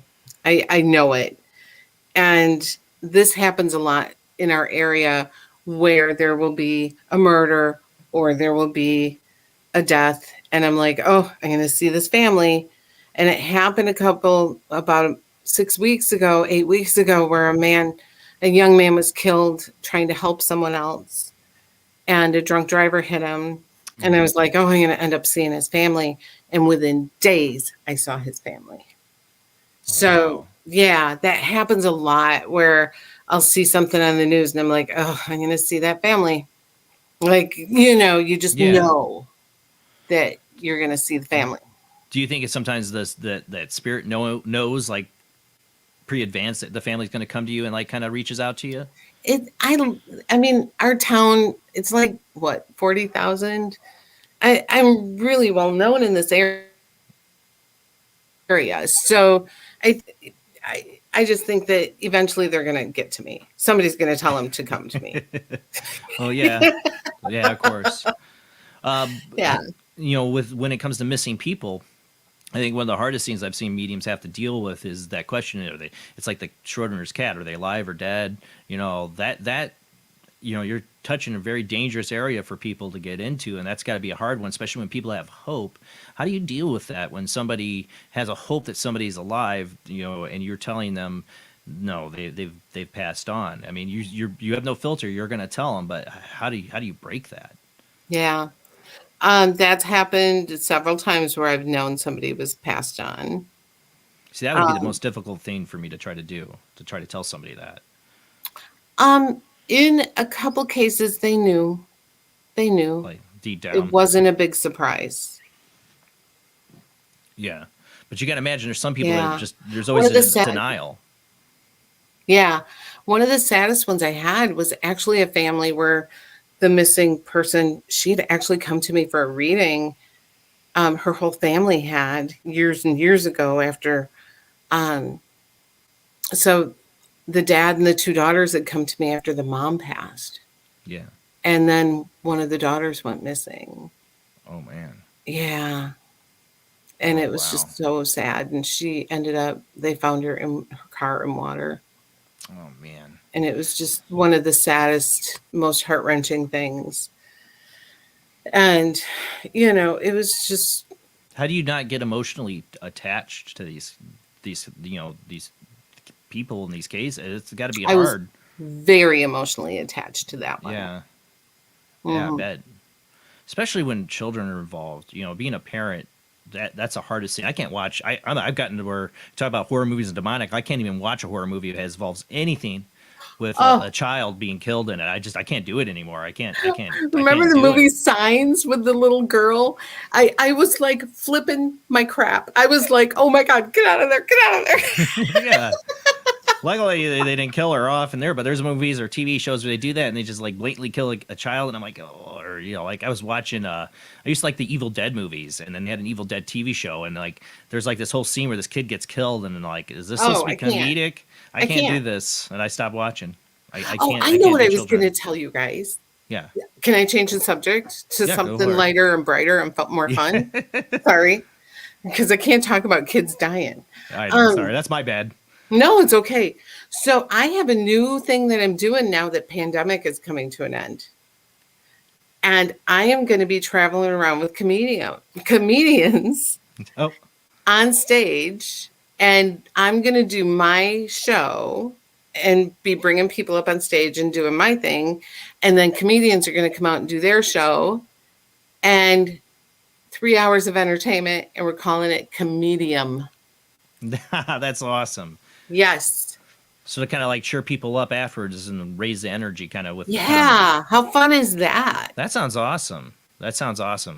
Yeah. Well, let's get things rolling, people. We got to get things back open so we can do Bring this. them on. Yeah, and I know some really popular, good comedians too that are looking for work again when this is over. So a lot of comedians looking for work. Spots, I know some people. Awesome. Well, all right. Well, we got to go to a commercial break here. But when we come back, we're going to open up the phone lines. You can call into the show tonight. Talk to Jonna Kay, psychic medium, for a reading. Like I said, 5-10 minutes roughly. She'll let you know when you're done. And just call in tonight, guys. Don't be afraid. I'll tell you all the phone lines when we come back from the short commercial break.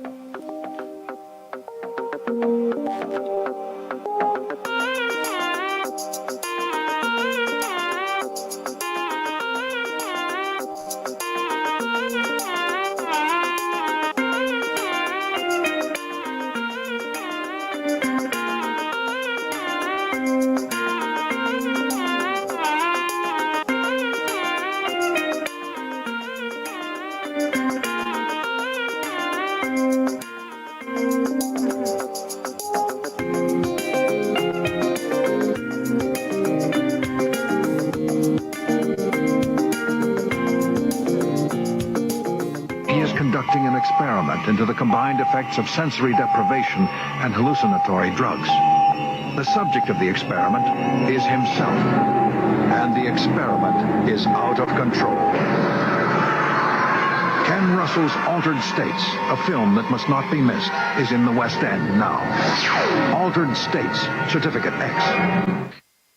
Do you wish for more paranormal and spiritual content? The Paranormal Chronicles magazine is a free digital magazine crammed with the very best in paranormal and spiritual articles and features. No sign-up, no subscription, just free reading and knowledge for you. Read today at www.paranormalchronicles.com/magazine. Well, it's kind of a fun podcast. Oh, come on. I'm Southern. Never know if it's going to be a good one or it does. Nope. That'll do. Hello. I am Kat Hobson, host of Paranormal Experience here on WBHM Digital Broadcasting out of Birmingham, Alabama. I enjoy having guests from all areas of the paranormal, from ghosts to ufology to cryptids and beyond. You'll find some of the best researchers in their fields bringing you some great information. Join me on Wednesday nights from 8 to 10 p. Eastern here on WBHM Digital Broadcasting.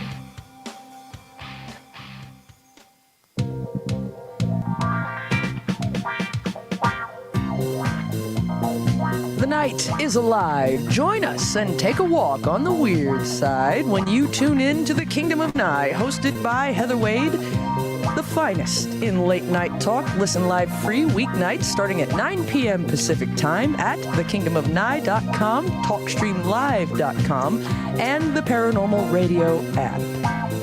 Wanna take a ride? Join us every Wednesday night at midnight Eastern Standard Time for Weird Wednesday, the live stream, with your hosts Jamie, the Living Dead Girl, and Rob, the Phantom, where we'll talk about all things paranormal, including zodiac, astrology, tarot card and oracle card readings, live ghost boxing and spirit communication, where we'll do Voices from Beyond, the Cold Case Files. So we hope you join us live on Facebook and YouTube every Wednesday night at midnight Eastern Standard Time. We hope to see you there. Bye-bye.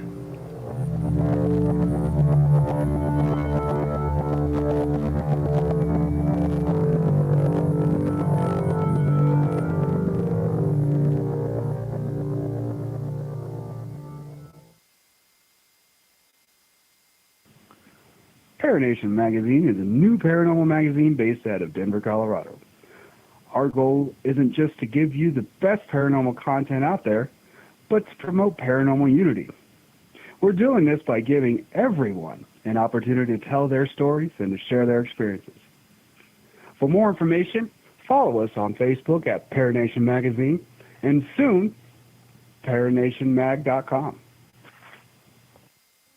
I've Never Met a Dead Person I Didn't Like is the extraordinary travels of a young, alone, and broke psychic in the highly anticipated new book from internationally renowned psychic, medium, medical intuitive, and best-selling author Sherry Dillard. Critics have described I've Never Met a Dead Person I Didn't Like as an engrossing memoir, an empowering story of how a broken girl came to accept her psychic gift, a refreshing and fun read. I've Never Met a Dead Person I Didn't Like is available through Amazon, Kindle, Barnes & Noble, and wherever books are sold.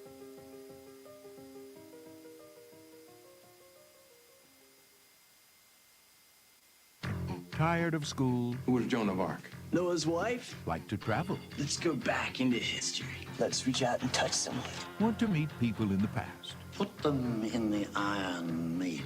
Iron Maiden? Excellent!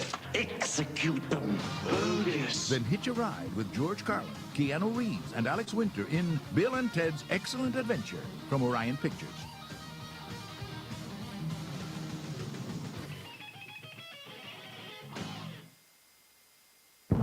Are you intrigued by Paranormal Talk Radio? You'll love the new Paranormal Radio app from Talkstream Live.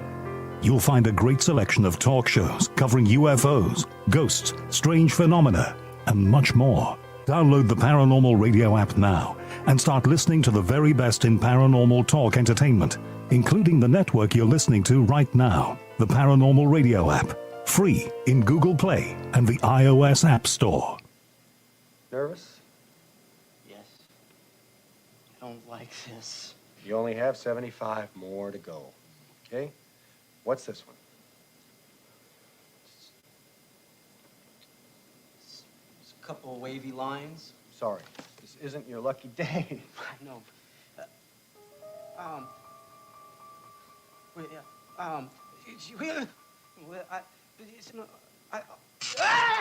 getting a little tired of this. You volunteered, didn't you? We're paying you, aren't we? Yeah, but I didn't know you were going to be giving me electric shocks. What are you trying to prove here anyway? I'm studying the effect of negative reinforcement on ESP ability. The effect? I'll tell you what the effect is. It's pissing me off. Well, then maybe my theory is correct. You can keep the $5. I've had it. I will, mister.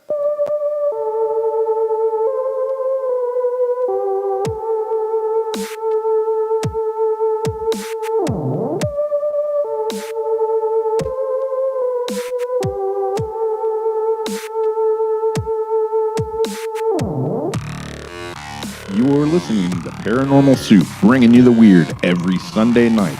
Call into the show and join the discussion.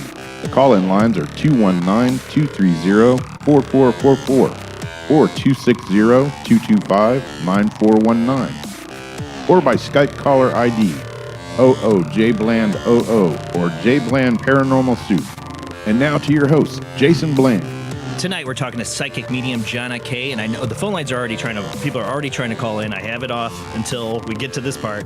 Now the phone lines will be open. You can call into the show. I gave out all those numbers again: 219-260-9419, 219-230-4444. Call in by Skype ID OOJBland00 or JBland Paranormal Soup. But the phone lines are open. Now just remember, if you call in and I hang up on you, it's because I got somebody else on the line. So just keep trying. After you hear somebody hang up, try again. That's just how it works. I only got a couple ways for you to call in. But we're going to try to take your calls tonight and give you a reading. And I already got people buzzing the lines in. So I'm taking your calls and we'll get right to it.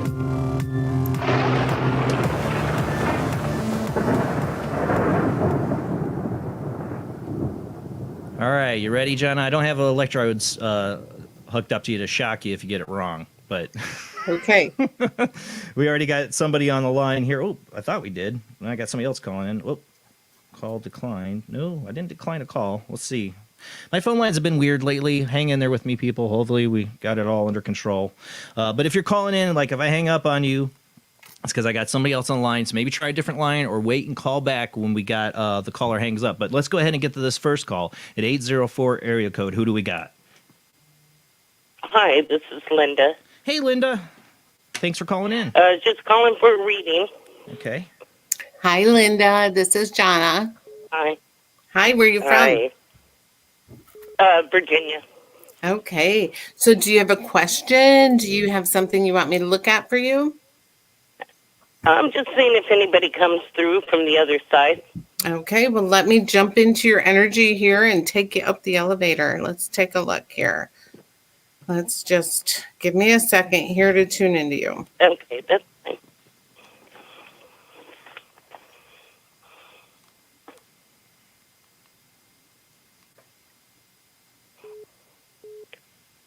Hey, Linda, do you have a problem with your ankle or foot? Is there an issue with that?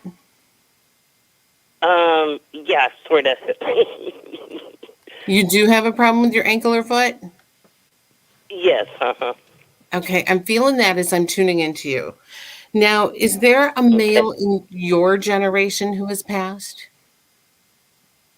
Yes. Is this husband for you? No. Is it kind of like a husband or a boyfriend?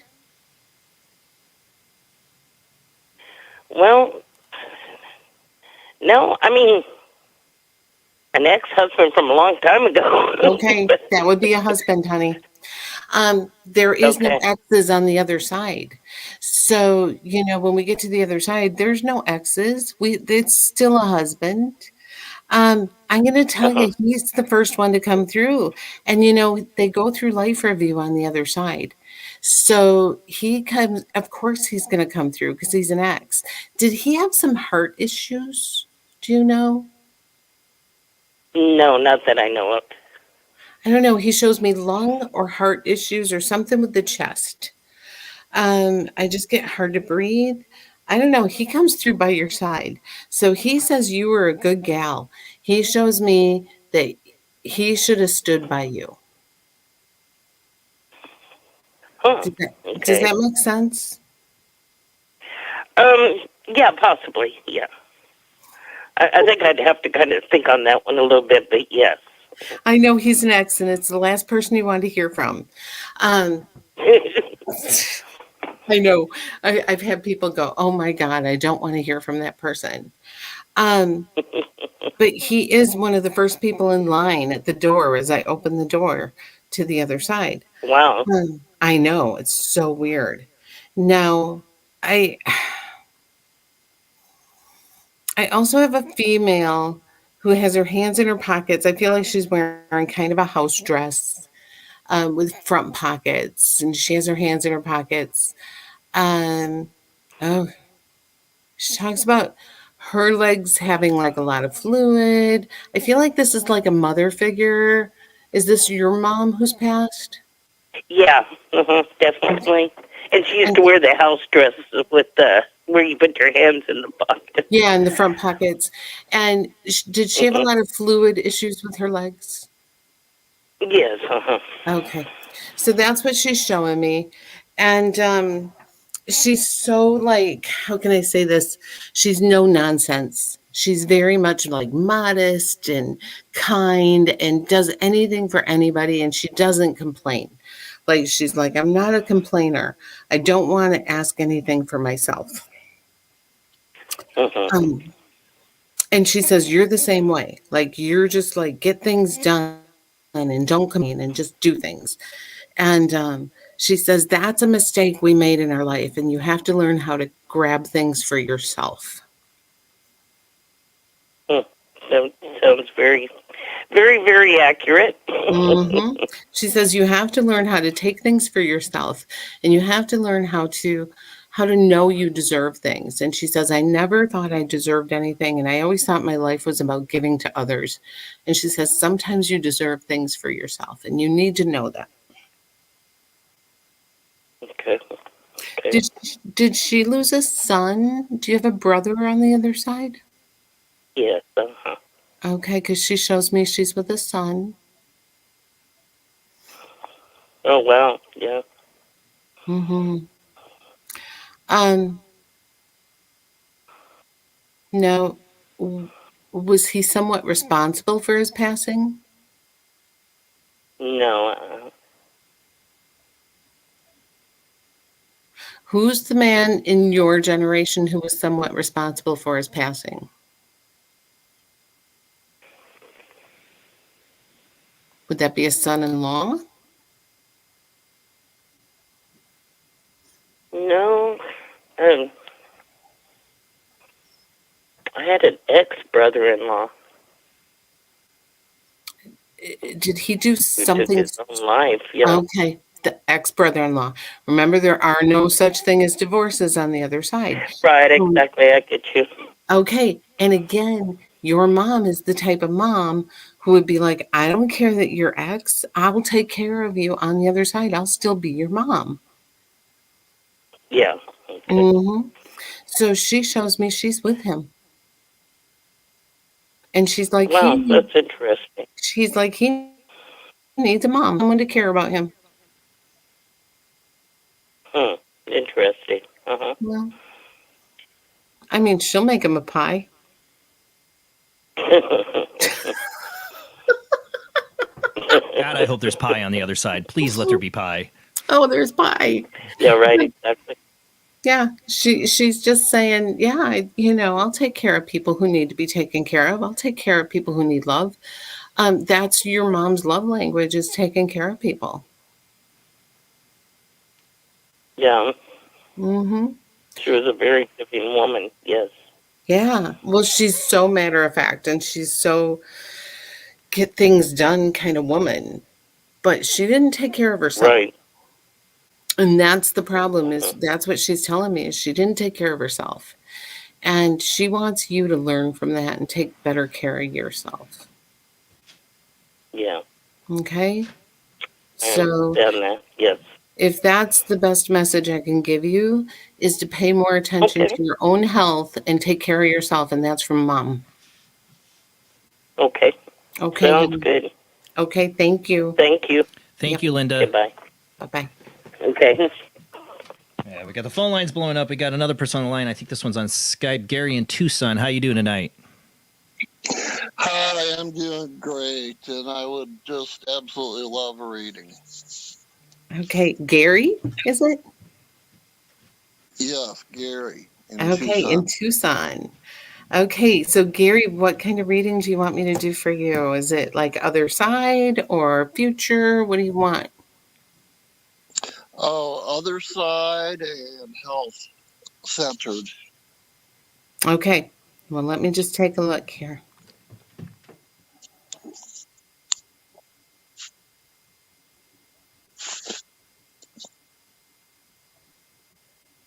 Okay. Gary, do you have some issues with digestion or stomach issues? I have, yeah, well, kind of liver. Okay, well, that's the area that I'm looking at. I'm getting in your solar plexus area. So I'm just being drawn to that area to tell you to take care of that area. And I feel like everything stems from that. And if you can clean that up, everything will feel better. I also get some pain between your shoulder blades and your neck area. And that just comes from stress and not sleeping well. Does that make sense? Yes. Okay. Oh. Do you have dad on the other? Oh, you cut out there. Oh, Gary, do you have dad on the other side? Yeah. Yes, both my parents are on the other side. Okay. Did your dad have a difficult time, like, with showing love, or was he kind of a difficult guy to get along with at times? He was a very quiet man, not a man of a lot of words. He makes me feel like that was kind of a big regret for him, is not being as loving as he wanted to be. And he makes me feel like if he had it to do all over again, he would be more demonstrative, more loving. And he just wants you to know that even though he couldn't say it as much as he wanted to, that he really, really, really loved you. And he was really. Are you a big reader? Do you read a lot of books, Gary? I gave up reading after college. I usually listen to Audible books or movies. So I But used you to be, were but a not big so much. reader. When your dad was alive, you were a big reader, right? Oh yes, absolutely. He talks about you just having your head in the books. And he was just like so proud of you having your head in the books. I love Audible too, and I get a lot of reading done through there too. And I just feel like he just shows me how he was so proud of you being so smart. And he's proud of you. Again, this is kind of a common message tonight, is taking care of your health. Like, he also makes me feel like he did not take care of himself in the way he should. He let his health decline. In his later years, that's true. At the end of his life, he was in the hospital, correct? No. Okay. Hang on, I might be switching to mom here. Could mom not speak at the end of her life?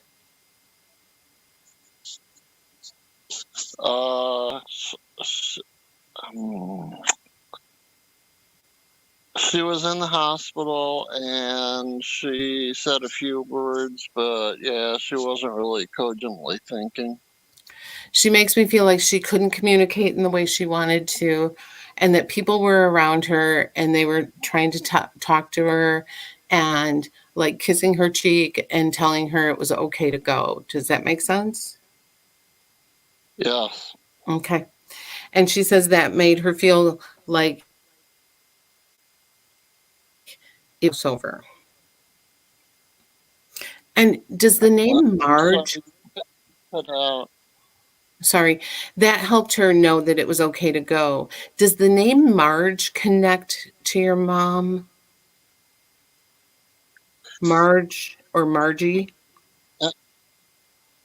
Yes, she was a friend. And a good friend. And she's on the other side? You know, I kind of lost track, but I do believe she probably is. I think she's with Margie on the other side because she's telling me Margie, Marge, and I feel like they're connected on the other side. So just know that she's telling me that name, and I feel like she's saying, don't worry, I'm with Margie. Well, Margie was a hoot, and they had a lot of fun together. I think they still are. Okay, Gary. Well, thank you so much. Yeah, thank you, Gary, for calling in.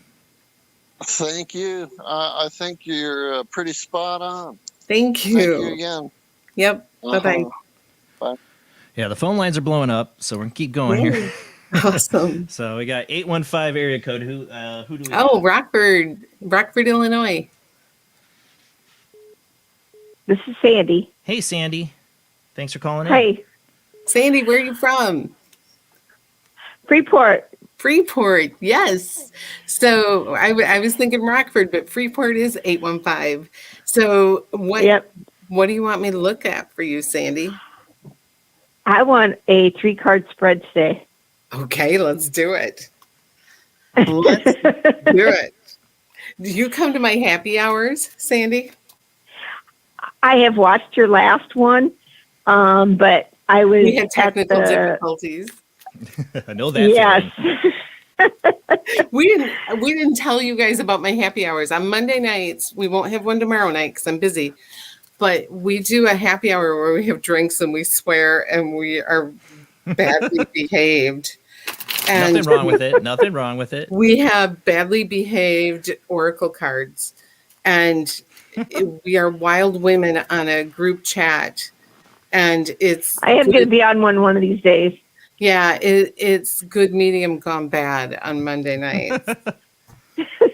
And I pour cocktails and we drink shots and I drink whiskey straight and we pull these horrible cards that are rude. That's wild. Okay, so I'm doing a 3-card spread for you, Sandy. Okay. So, and the 3 of Wands represents team spirit in kind of a work situation. And it feels like it's a little further off, like it's coming up. Like you just have to know that this is kind of like in the works. And it's going to take an effort with a couple other people. And it's going to be a good thing when it happens. And are you working from home right now? No, but I am in the process of moving back to where I am from, which is Northwest Iowa. I've talked to you a few times about this. I know who you are. Yes. So that makes sense. That makes sense. Yes. Yep. So I feel like that's why that explains the next card. So everybody freaks out over this card, but this is not a bad card. Makes this is card, but the death card is always about a door closing and another one opening. And I feel like you need the death card right now. You need to put an end. Yes, I do. Yes. Yes. You need to you need to end this crap. Right? Yep. Okay. So, and this is a major arcana card, and a major arcana card means that this is a life lesson. Like it has to end. Yep. Yes. But here's the thing, Page of Pentacles, work situation again, money-making situation just behind the curtain. I'm telling you, girl, it's good stuff. Good stuff. I feel like work and career, when you make this move, is going to be great. So the personal life, maybe not so much, but work and career, you've got this figured out. Yep. Man thing figured so. out once you get moved. I promise. We'll get you some. Don't worry. But the work thing, okay, it's all good. Okay? I can't wait. This is going to be a good thing for you. I promise, Sandy. Okay. Okay. I can't wait to talk to you. Come into my happy hour next Monday. I won't be there tomorrow night, so we won't have one tomorrow night. But don't be afraid to come in. Bring a drink. Happy hour with spirits, right? I'm having happy hour now, Jonna. I couldn't do it tonight. I had to be well behaved. I couldn't have a drink. So. Well, thank you. One of us, anyway. I know. I bought some butter pecan whiskey too, and I wanted to have some. So after show, yeah, I got to keep you on track. Okay, right, Sandy. Because we got the phone lines blowing up. Thank you, Sandy. You have a great night. Bye. Yep, you too. Thank you. All right. Bye. Bye. I didn't even tell you guys about my happy hour. So during pandemic, I started doing a happy hour with Bad Behaved Medium. And it's like a Google Meets room. And I bring in all my clients, and I have these Rebel deck cards that are naughty. And they say, like, wash your face and straighten up. And like, they're really rude. And we drink and we pull these cards for people, and they're so funny. It's like the Ed DeBevics of spiritual readings. Yes, it is. It's really fun because I am rude. Like I swear a lot, and I'm a trucker. And so it's just really funny, and it fits my personality. And so they love it. And we just get all these people in the room, and we have a good time. And it's like, don't base my readings on happy hour because we're all drinking and laughing. Yeah, all right, we got the phone lines blowing up here still. Okay. So I think we got somebody on the Jay Bland Paranormal Soup Skype line. It just comes up as C. Who do we got on the line? Hello, you're on Skype. You there? All I see is a C is the name. You hear us? We're talking to you on a Skype ID. Jay Bland Paranormal Soup called in. You there? Some people get lost waiting because I got other people waiting here. Hold on. I'm still excited about butter pecan whiskey. That's like, oh, it's so good. I have cookies and cream whiskey too. I can tell you all about the bar in my studio. All right. Well, this one's not coming through. I think it's not the person. I think it's the phone line. Well, no, it's a Skype ID. It should work. One last try. You calling on the Skype ID, J Bland Paranormal Soup. I see a letter C is all I got here for a name. I don't know if that's the name or it's just a weird way it's coming up on the caller ID for it, but it says it's Skype. I'm pretty sure this is Skype. Maybe it's not. Can't see because everybody keeps calling in, so I can't see. Maybe it's not. Maybe you're on the phone line. If you're on the line right now, say hello. Hello? I hear you. I heard your hello. You're there. Who do we got? Rebecca. Hey, Rebecca. Thanks for calling in. Hi. Hi, Rebecca. Where are you from? The UK. Oh, gotcha. So do you have a question or something you want me to look at for you, honey? A message from the other side, please. Okay, let me see what I can do for you. Let me tune in a little bit here. Oh, Rebecca, you have a lot of kind of just all this sparkly energy in your heart chakra. It feels almost like anxiety, but I feel like you're very empathic. Does that make sense? Yeah. Absolutely. You could actually work on your empath skills and work on a little kind of reading kind of stuff too, maybe. Okay. So I'm getting, this almost feels like I'm getting up and over female on mom's side. Do you have an aunt who's passed? No. Does mom have a very close friend who's passed? No.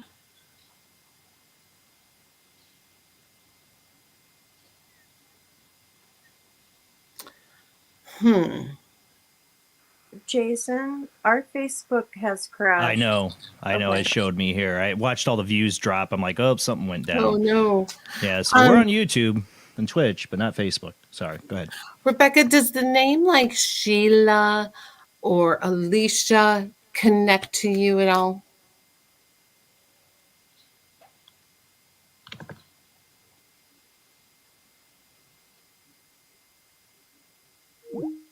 Is she still there? Nope, we lost her. Oh, no. Oh, no. Well, you could try calling back, Becca. We got other people trying to call in. And yeah, we're down on Facebook. I don't know if they took it down for whatever reason or it's just a problem with Facebook. Facebook says the video ended. It didn't end, Facebook. Facebook, you bastards. We're still here. We're on YouTube and on Twitch. They didn't take us down, but Facebook took us down for some odd reason. I'll find out later. God knows with Facebook. But we got a 509 area code. Who do we got? 509 area code. Who's there?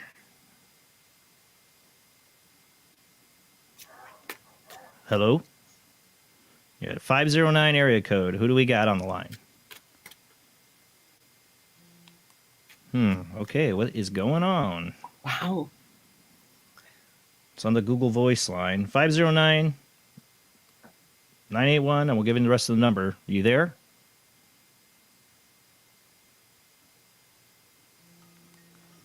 I think I got somebody else on hold on this line too, but not them. It's just not. One last try. 509 area code. Can you hear us?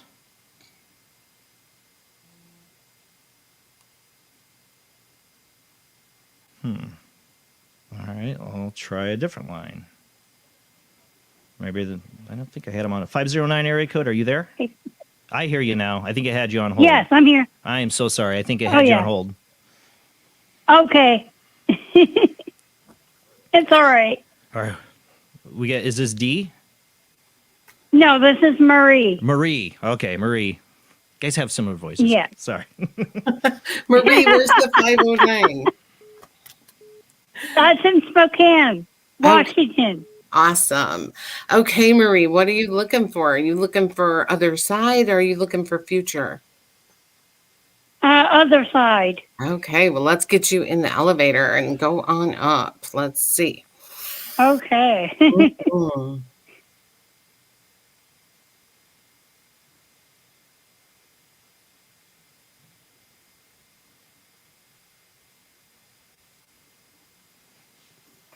Okay. Sorry, I'm jot something down here. Do you have some neck pain? Yes. I can feel it. Who's Harold? Hmm. I don't know, but I will have to write that down. Harold, Harry. There's a H-A-R that I'm picking up. Okay. Hang on. Okay. Now, is your husband still here? Oh, I'm not married yet. Okay. Do you have a significant other? Yes. Okay. Is Harold connected to him? I don't know. I'd have to ask him. Okay. Now, does your significant other have a plan to be climbing a ladder to do something on the house soon? That I don't know. I could ask him that. Tell him to stay off the ladder. Okay. Okay. Sorry. He Yeah. cannot get on the ladder. It's all right. Okay. Okay. Now, back to where we were going. And especially if you Okay. come to find out that he's got an Uncle Harold or a Grandpa Harold, he's got to stay off the ladder. Oh, okay. Okay. Now, back to you. Sorry, that just like kind of came through and I was just like, what the heck? Now back to you. Oh, this is so weird. Now, this is going to seem really weird. Remember earlier where I said, sometimes it takes balls to ask a question or to say something? Is there somebody you know who actually dressed up or actually worked as a clown? I know that's Oh. Oh my goodness, that sounds like sounds like my grandpa or uncle. He actually clowned? He was a clown? Or actually He joked around a lot. My uncle would do that. I'm talking about somebody who like wore the nose and the shoes and the hair. No. Oh, God, you had me going there. Jesus. No, actually, that's my brother-in-law. He's still around. So he clowns. Yes. Like he does used to work dress in the carnival. Okay, hang on. So he does work in the carnival now. No, he used to. Okay. I got to talk about him for a minute because I am supposed to talk about the person who wore the clown stuff. Is his father passed? That I don't know. I'd have to ask. Okay.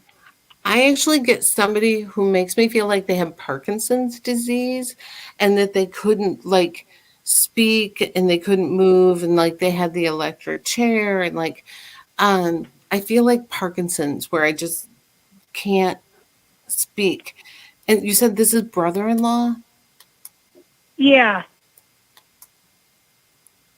How often do you see him? I don't. Ever?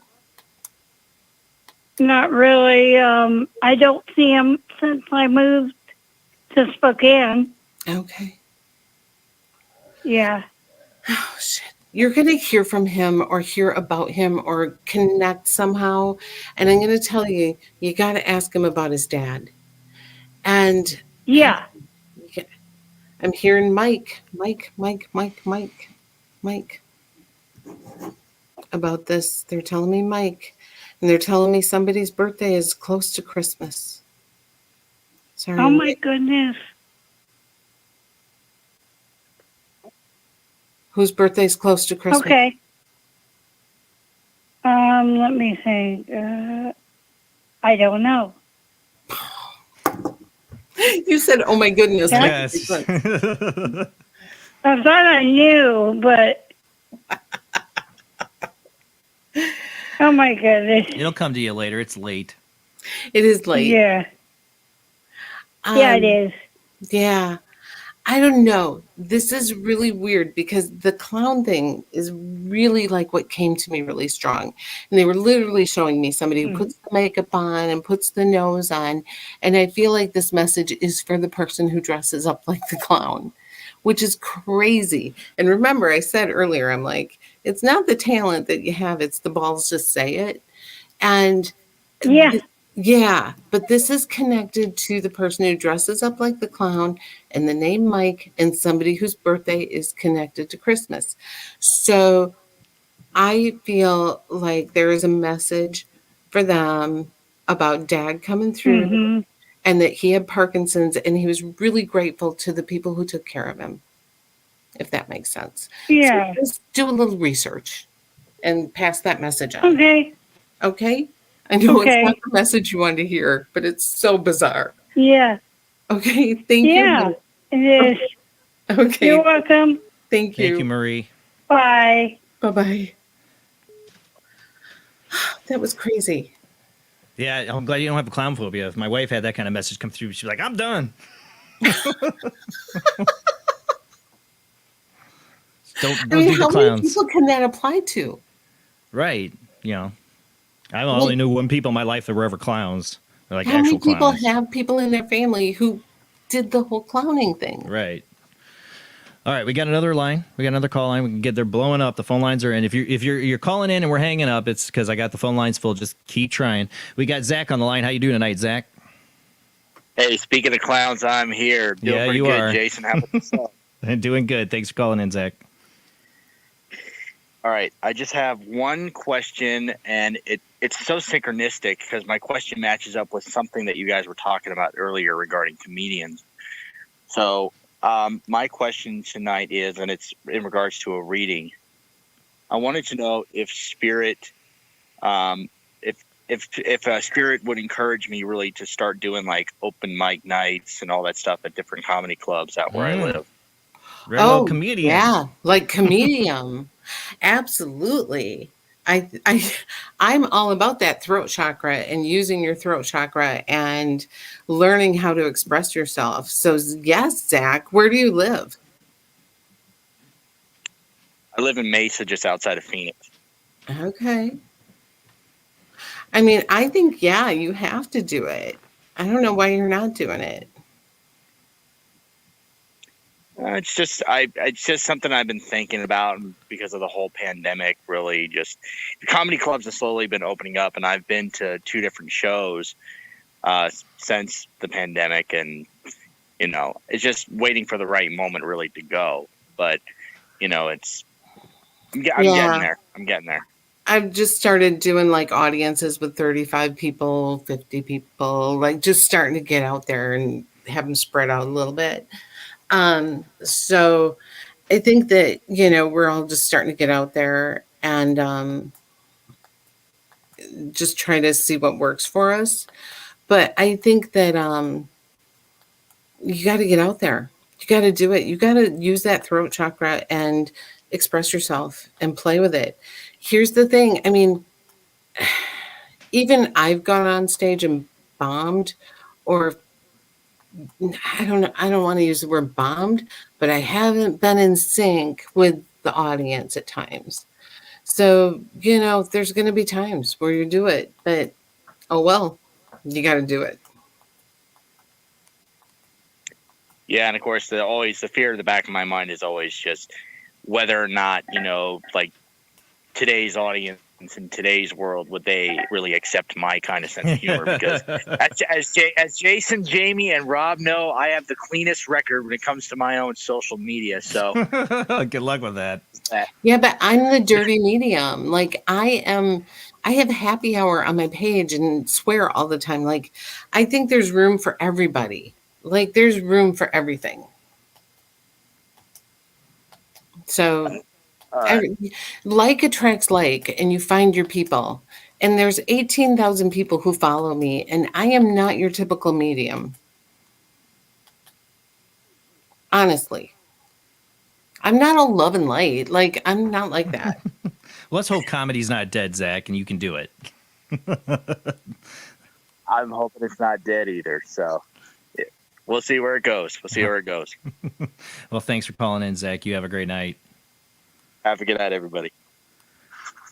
And the phone lines keep blowing up. I see people in the chat room asking if they can call in. We're going till 1 a.m. Central Time, so you still got time. We got another commercial break coming up in just a little bit, but we got somebody waiting on hold. 204 area code. Who do we got?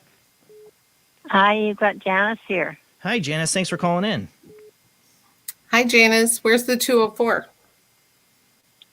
Hi, Jonna. It's in Manitoba, Canada. Oh, welcome, Canada. So what would you like me to do? I'm going to leave it up to you.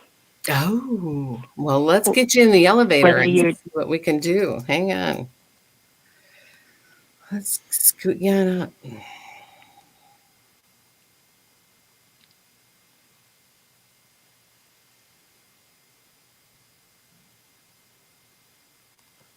Okay. Oh, this is so weird. I am not an animal medium, but you got cats running all around you in the elevator.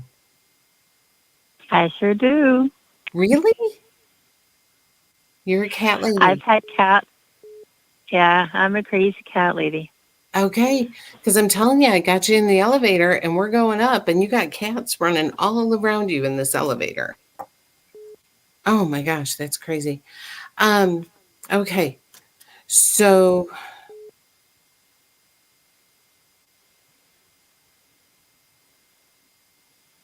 there's a man in your generation who's passed, correct?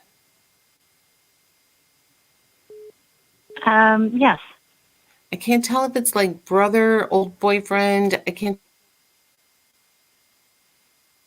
Well, there's a few options there. So. Okay, hang on. He just comes through shoulder to shoulder, which is kind of like my symbol for your generation. Hang on, let me just see what he shows me. Okay.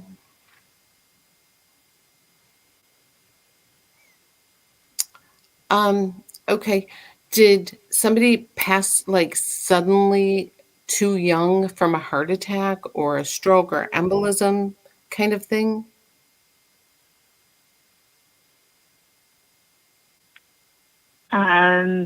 There was a brother that was 2 years older than me that died as an infant, and there was something with his heart. No, infants can't really give me a lot. That wouldn't be what I'm feeling. This would be like an adult male who I feel would have been like in his 40s or 50s maybe, and just like passed suddenly without a warning. I'm not really sure. He shows me like under the hood of a car.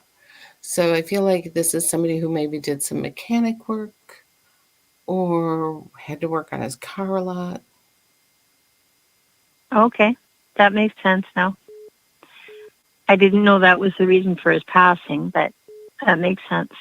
How did he pass? Do you know? That I understood it was something to do with cancer. He just makes me feel it was really fast. Was he diagnosed and then passed really quickly? I didn't find out about it till quite a bit after, so that's possible. Okay. Like I know somebody who was diagnosed with cancer but then got sepsis and went very fast. So I don't know what the circumstances are here, but he makes me feel like boom and gone. But he shows me like mechanic stuff, and he makes me feel like not being able to prepare for his passing. And he just makes me feel like, ugh. Does he have a son with his same name?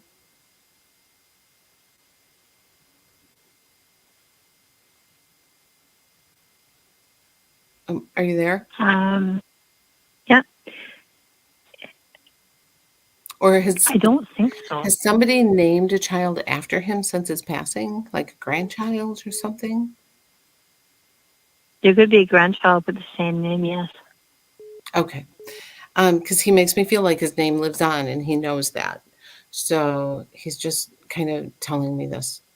Um, I don't know. He just comes through and he makes me feel like he's really like just wants everyone to know he's okay. And he was just really proud of making an honest living and, just wants people to know he's okay on the other side. Okay. And you got cats running all around you in spirit. Yeah. And I don't get cats. Well, there's probably a few other creatures too, but I'm glad the cats are there. They're all around you. There's a white one that just won't leave you alone. I was going to also ask you on a separate note if you've heard of the dirty oracle cards. No, sounds like something I would like. You might have to Google those. I just saw them recently. They're good for a hoot. Well, they. Oh, she cut out. For me, Hold on a right. second. Okay, I wrote it down and But circled it. Thank you. Thank you very much, honey. Thank you very much, Donna. You take care. Thank you. Janice. Good night, everybody. Reiki night. blessings. Good night. Thank you. The phone lines are blowing up, people. I know you're getting hung up on because I got other people holding on line. This one's a Skype line. It looks like PH is all I see on the thing here. You're on Skype. Who do we got? This should be a photo something, ICD_1, something like that. On Skype, who do we got? Hello? Man, That's not me, is it? Oh, yeah, it is. It's you. Is that Yep. that me? It's you. Yes. Oh my gosh. Okay. No, that's okay. No, that's my initials. No, I thought you'd see my username. Okay. Threw me off. Sorry. So it's who is Linda, this? in Ontario. Oop. Linda Who is in it? Ontario. Linda in Ontario. Linda? Hi. Yes. Hi. Hi, Linda. And what would you Nice like to me meet to? you. Nice to meet you. What are you looking for tonight? Oh, you know what? I'm having a kind of a tough go right now. I'd like to know what my future's going to hold. Well, let's take a look and see what we can do here. Let's give a shuffle.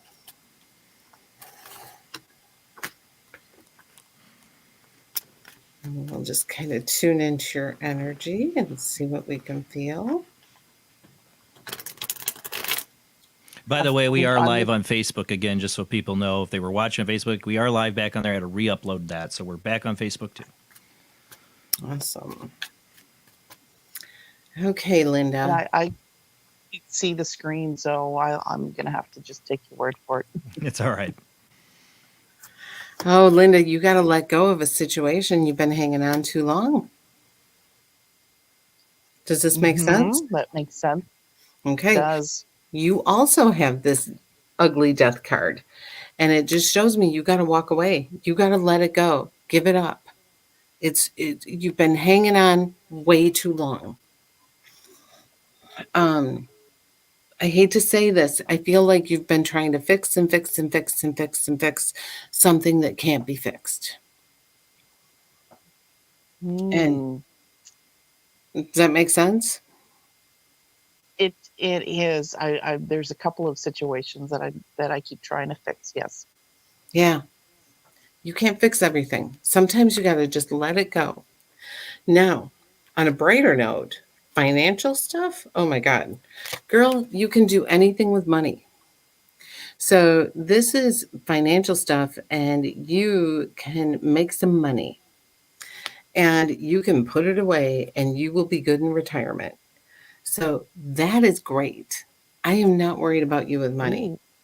Yeah, I'm just going to grab an oracle deck here real quick for you. Okay. And I like that the death sounds card of is that. just popping up. You know, I'm okay with the death card. I really am. It never scares me because I just feel like it's closing one door, opening another. You have to sometimes let things fall apart for new things to happen. Yes. Okay. And I have this 11-year cycle, and I'm just noticing a pattern. And yes, so it's really timely that you would say that, because I was just thinking about trying to break this pattern that I am on. It's time. So I pulled Butterflies for Life Change, and you have Keep the Faith. So it's kind of like just know that this is the time. This is the time. So take a deep breath and break the pattern. It's what you've got to Okay. do. Thank Yeah. Yeah. Oh, thank you so much. That's such a huge validation. Thank you so much for that. Thank you. Absolutely. Thank Thank you so much. Okay, bye. Bye-bye. Thank you, Linda. All right, phone lines are all open now for the first time since we opened. But anybody else wants to call in, the phone lines are open. I know people have been trying to call in. If I hang up on you, like I said, it's because I got somebody else on the line. So I can only have 2 lines at one time. But all lines are open. You can call in. We got about 5 minutes before our next commercial break. Tonight, one of the things is you keep going, I get a neck pain. I'm like, God, I hope she's not picking up on me. No, it's definitely I tune into their chakras and I take them up the chakra elevator. And so when I take them up the chakra elevator, I start actually feeling things in their body. And that's my way to tune into them. I never tune into somebody accidentally. It's That's a what I wondered. intentional thing. So that's once I feel their body issues, then I know I'm with them. I was struggling with the girl on the UK call because I just felt like there was no connection with her. It was, yeah, you weren't picking up anything, and then she just hung up. It was kind of weird. I don't know if Yeah. the lines were coming through or not. I do have somebody waiting on hold. We'll get to you probably after this commercial break coming up here soon because I don't want to get into one. We only got a few minutes before commercial break. So before we go to commercial break, I do want to ask, do you pick up anything for me when you're connecting with me tonight or anything messages coming through? I mean, I haven't tuned into your energy yet. So, I mean, it would have to Okay. be an intention thing. So, We'll no, probably I've just save been, that then too. yeah, We'll I've see. just been working with the callers. So as they that's come in. that's what I'm saying. It's like, when you focus on them, that's what, you're getting what comes through just when you're specifically focusing on them. That's why I was Mhm. always wondering, like, you have guard, No, it's like, well, it's just wondering, like, you wonder, always picture like a line of spirits waiting in line for their turn, like, is there somebody on the other side kind of like helping you, keep control honestly, when I put spirits them in come the through? elevator and we go up to the floor for them and open up the Yeah. door for their spirits. Is that kind of what you visualize? And like, as soon as the door opens, the first thing you see is what you're going to kind of go It's with? their floor with their people. Oh, that's really interesting. Mhm. It's like with the guy when you saw the clown. It's the door open up and there's a clown. Yeah, Yeah, some they people were would have showing me problems with like that. somebody putting on like the makeup and the nose. Oh wow. Yeah, Yeah. like I said, my wife couldn't handle that kind of ability if there's a clown coming through. There would It was be no just way. I stayed at a bed and breakfast and I stayed in a clown room, like a creepy ass clown room. Sorry, in a bed and breakfast. Yeah. Oh Not a my bed God. and breakfast. I stayed in a bed and breakfast. And they had to have a clown room. There's like Yeah. there's a whole hotel, like a haunted hotel. It's like all themed on clowns and stuff like that. I'm like, yeah, I should tell these. Oh, Hey, this honey, one let's go had on an a Ed surprise Gein trip. room. In There was an Ed Vegas. Gein room. In the shower, there were handprints like in blood, like going down in the shower. Like this place was creeped out. Oh wow. I did readings at a bed and breakfast.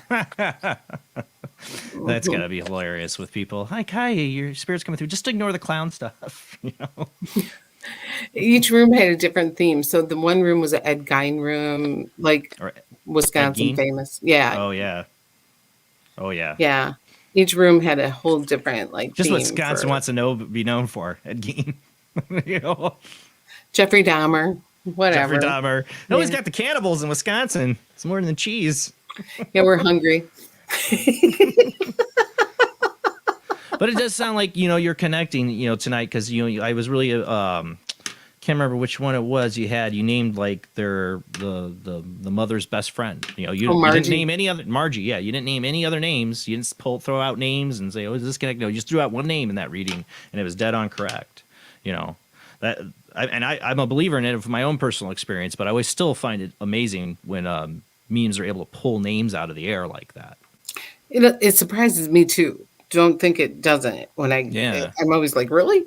But when I get names, sometimes I'm not sure if it's that exact name or if I'm hearing Marjorie or, something like that. I never know. Because it's that if little quiet voice. Like my Yeah. experience when I was hearing the name is like, I was hearing like Eiler, like this whisper. And I was like really almost so close to the actual last name, just but could I? Sometimes it comes in song. Really? I'll get like, "Come on, Eileen." That makes sense. That makes sense. It was All right, cute when guys. the elevator opened and you said cats, because the look on your face was yeah. kind of like cats.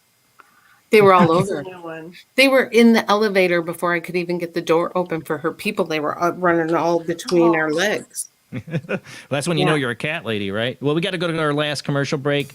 We're still taking your phone calls for readings, guys. I know you're all calling in. I got somebody at 601 area code. Just hang in there. You're on hold. You're next. But keep calling in, guys. We will take your calls as we can, as much as we can. This last half hour, but we'll be right back.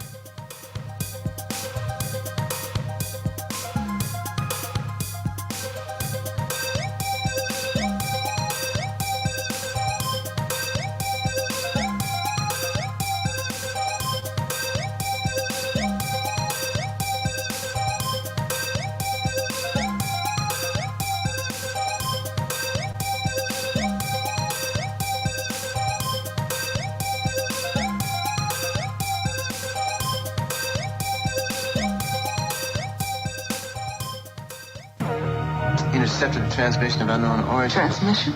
Out here? SOS. Human. Unknown. Alien. Certificate X. Exclusive engagement at the Odeon Leicester Square. Now. Any systematized transmission indicating a possible intelligent origin must be investigated. I will hear it. In space, no one can hear you scream.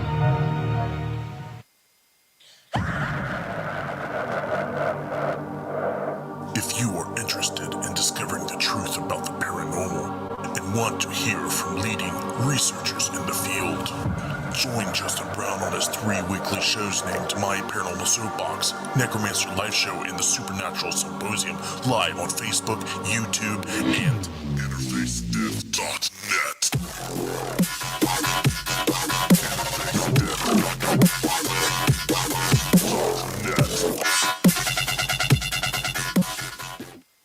This is an APAC studio presentation. Hi, I'm Barry, owner-operator of Barry's Barometer Barn. Lately, I bet you've been lying awake at night asking yourself, how many barometers do I really need? Well, at Barry's Barometer Barn, we think you need more than one. Otherwise, we're gonna go out of business. Remember, at Barry's Barometer Barn, we don't know the meaning of high-pressure sales. Come on, folks, buy another barometer. I'm trying to put my kids through college, I've got a family to support, and a secret mistress who isn't cheap. Visit Barry's Barometer Barn, 000 Storm Drive. Come on, folks, buy a barometer. I'm Barry's older brother, Larry, and every time one of you people walk past the store without coming in, Barry beats me.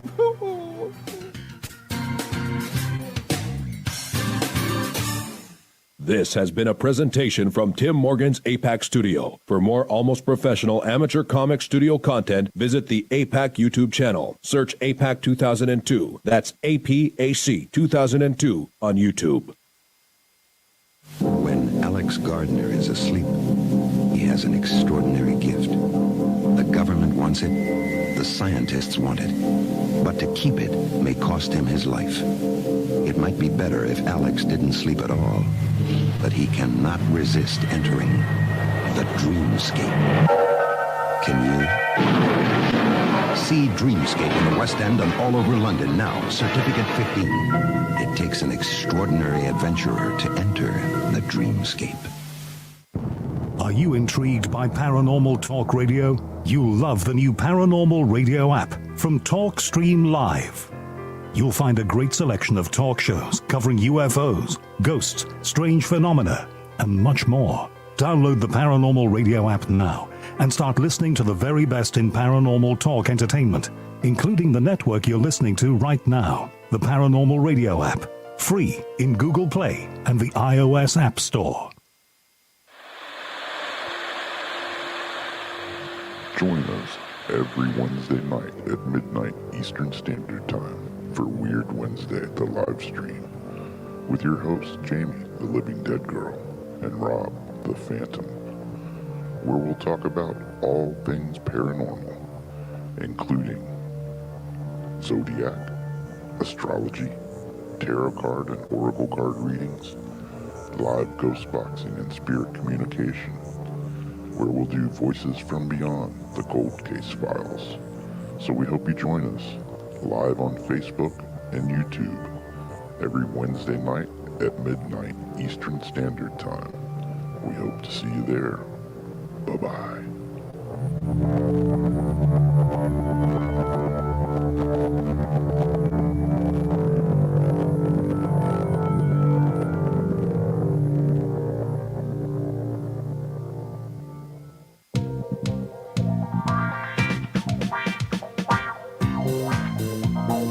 The night is alive. Join us and take a walk on the weird side when you tune in to the Kingdom of Nye, hosted by Heather Wade, the finest in late night talk. Listen live free weeknights starting at 9 p.m. Pacific time at thekingdomofnye.com, talkstreamlive.com, and the Paranormal Radio app. Wanna take a ride? Since 1948, Fate magazine has brought you reports of the strange and unknown, all of them true. Fate Radio is carrying on that tradition, bringing you the unusual, macabre, strange, and bizarre. Join host Kat Hobson Sunday nights from 8 to 10 p.m. Eastern on WBHM Digital Broadcasting.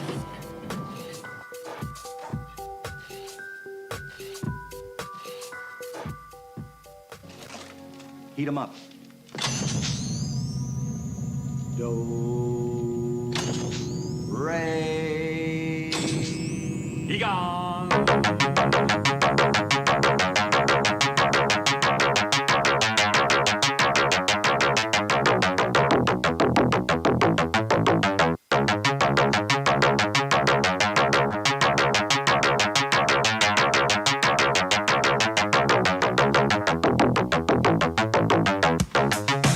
Tonight, our guest is Jonna Kay, psychic medium, and the phone lines have been blowing up. I see a lot of people commenting, they're like, I can't get through. Phone lines are full. Keep trying. We'll see how many we can fit in here this last half hour. I got somebody waiting at 601 area code. There's also the Skype ID right now that is open, is the J Bland Paranormal Soup. If you can call in on Skype, that line's open if you want to try to get into that. But we are taking your calls and doing readings. Maybe we'll get a little time. I get a little reading from Jonna. I don't know. We'll see. I wanted you guys to get the readings first, though. So let's go ahead and get back to our guests.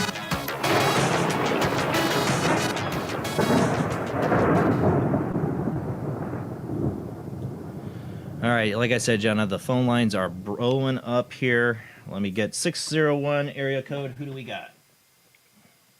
Hey, Jason, John, this is Turquoise Diva. Thank you guys so much for taking my call. Hey, Turquoise. Hey, Turquoise, where are you How from? you doing? Great. New Orleans. New Orleans. I've been better. So the energy in New Orleans, it scares me and fascinates me at the same time. Right? Yes. Yeah, there's some dark people down here. Well, yeah. And the whole Marie Laveau stuff, like that's all so cool, but then it's a little scary. So what do you want me to focus in on you? What do you want me to look at? I'm going to let you pick because you're the expert. We're in the same generation, and I've had a very happy life, but in 2014, it hit the fan, and every year gets worse and worse. So please give me some good news or tell me if I'm ready to cross over because I like the truth. Well, let me just kind of tune in on you. What I'm going to do, I'm not going to put you in the elevator, but I am going to do a little chakra bar action. So let me just tune in on your kind of chakra bars and just let me open up to you.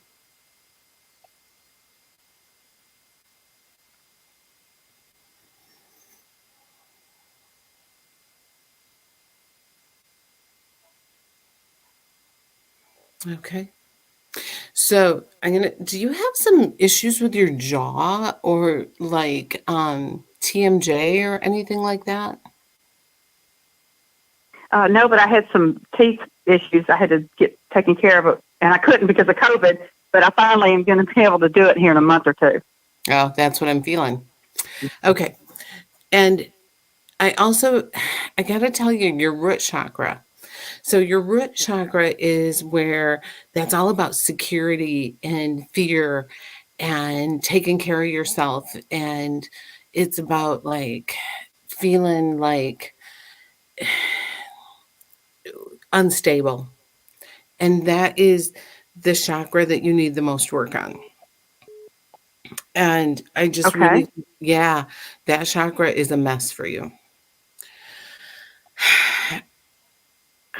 Is your dad gone?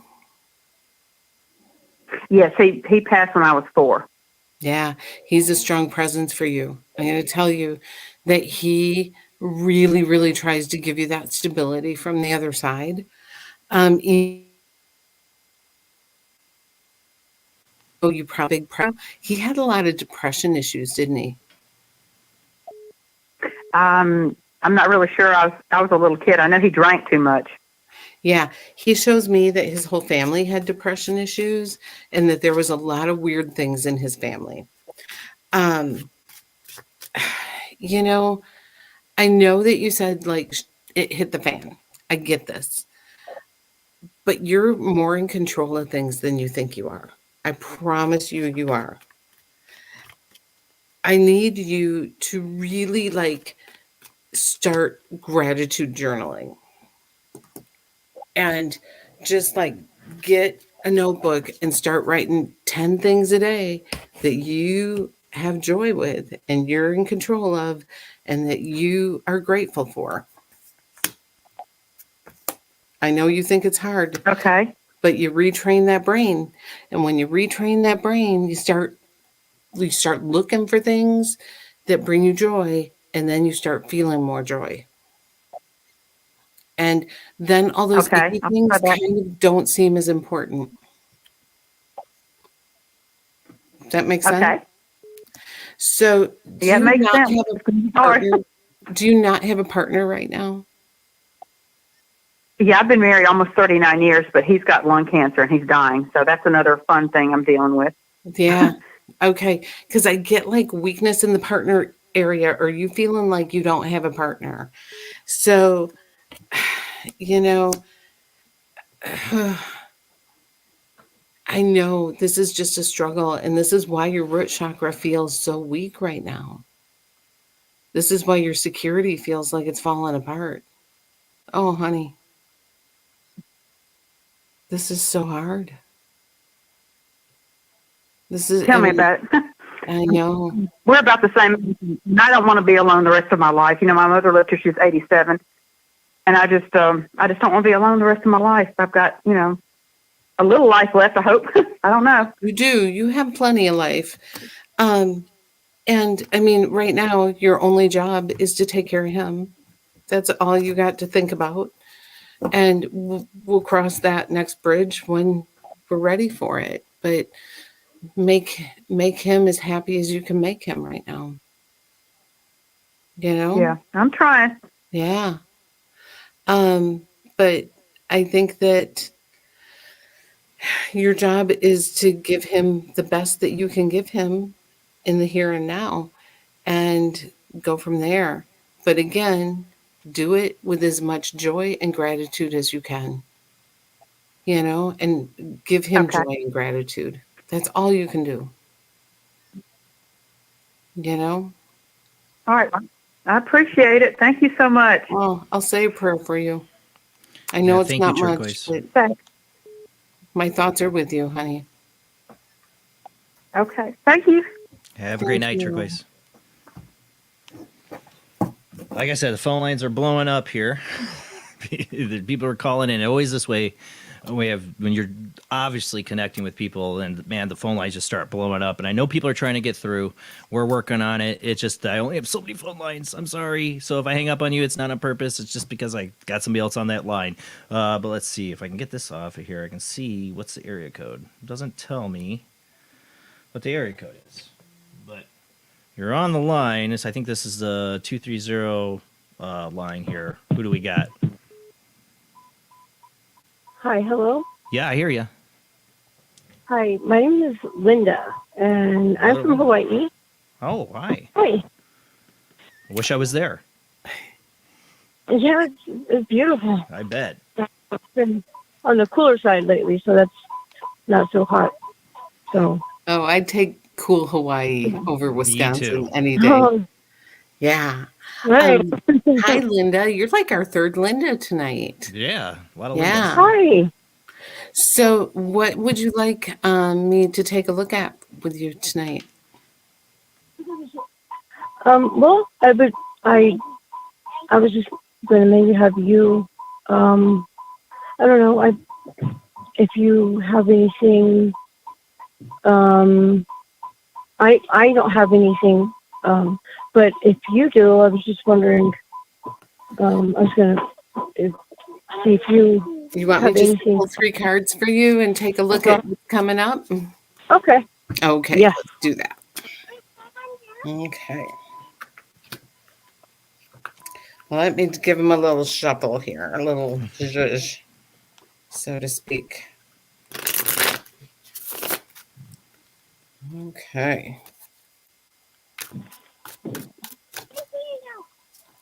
Oh, I hear little kids. It must be early in Hawaii. Oh, yeah, it's almost 8 o'clock.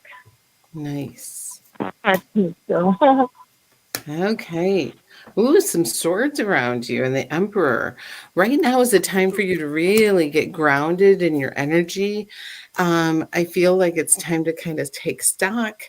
Use, the Emperor is all about male energy. And just being strong and really like being strong and making strong decisions. We all have male and female energy within ourselves. And I feel like, so with this guy, I'm just going to say it, get your balls on, like make those decisions and everything will be okay. Swords typically are kind of like chaos and kind of, when I look at swords, it's kind of, I don't know. When I see swords, especially these cards like this, to me, it's kind of like things need to be cleaned up a little bit. It just makes me feel like there's a little bit of chaos or a little bit of emotional chaos going on in your life. Again, the Emperor, you need to just clean it up a little bit. Does that make sense? Okay. It does make sense, yes. Okay, so I just feel like you just need to like take things into your own hands and you need to like say, if nobody else is going to take care of this, I'm going to have to be the man and I'm going to have to take care of this. So I would say this in a much different tone if I could, or a different way. I would say slap it on the table and take care of it. But that's what you kind of need to do. And then hang on, I'm just going to pull another card for you. Let me see what I want to do here.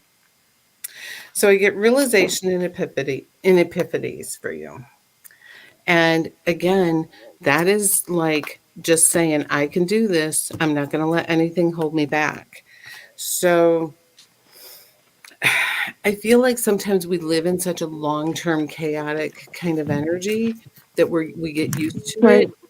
And I don't feel like you need to be used to it. Okay?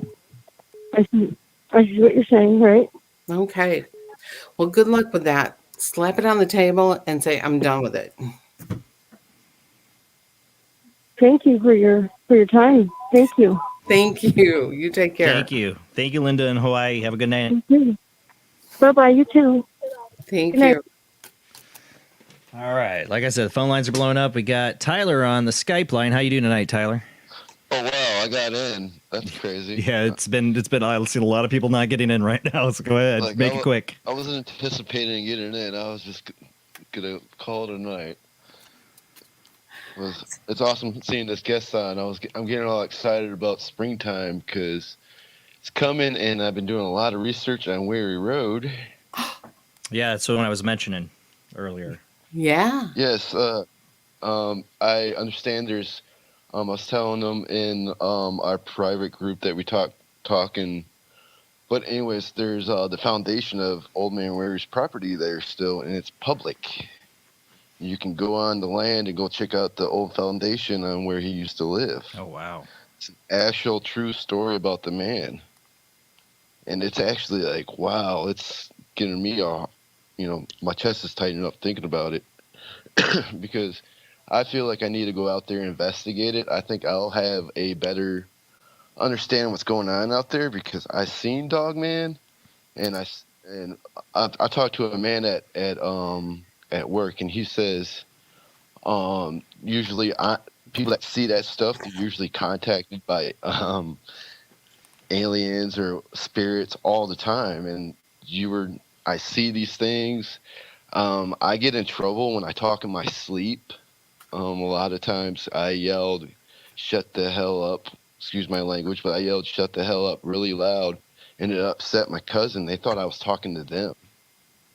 I was like, no, I did not mean to say that. Like, I caught myself, and it's been with me since I was a kid. So I've always trying to hinder it, but sometimes I can't, if that makes sense.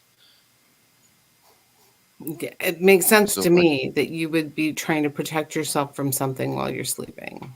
Yeah, and now it's affecting my house. I mean, a little bit.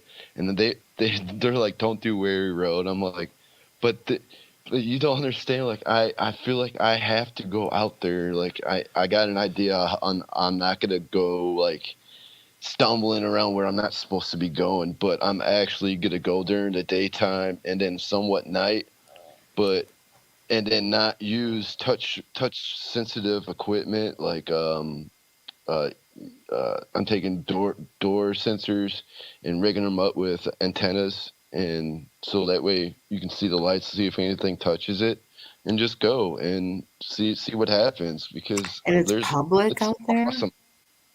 And it's public, yeah. It's a public land out there. And you're positive. I got and I'm positive. There's people that I watched like 5 or 6 different YouTube videos. There's been other teams that investigate it, and there's just it's public. It's kind of interesting what happened out there, and it's been swept underneath the rug a little bit about that town. That's a little dark history. There's people on that road that get really mad about people going up and down the street. Yes, I mean it's because it's just there's a lot of people that it's got a lot of attention, but I don't think it's been done right, if that makes sense. There's been a lot of disrespect on that road, and you know it. There's stuff written on that bridge that's just like, wow, why would you sit there and taunt it even more and make even more people scared to go down that road? Because you don't want to go down that road. Nope.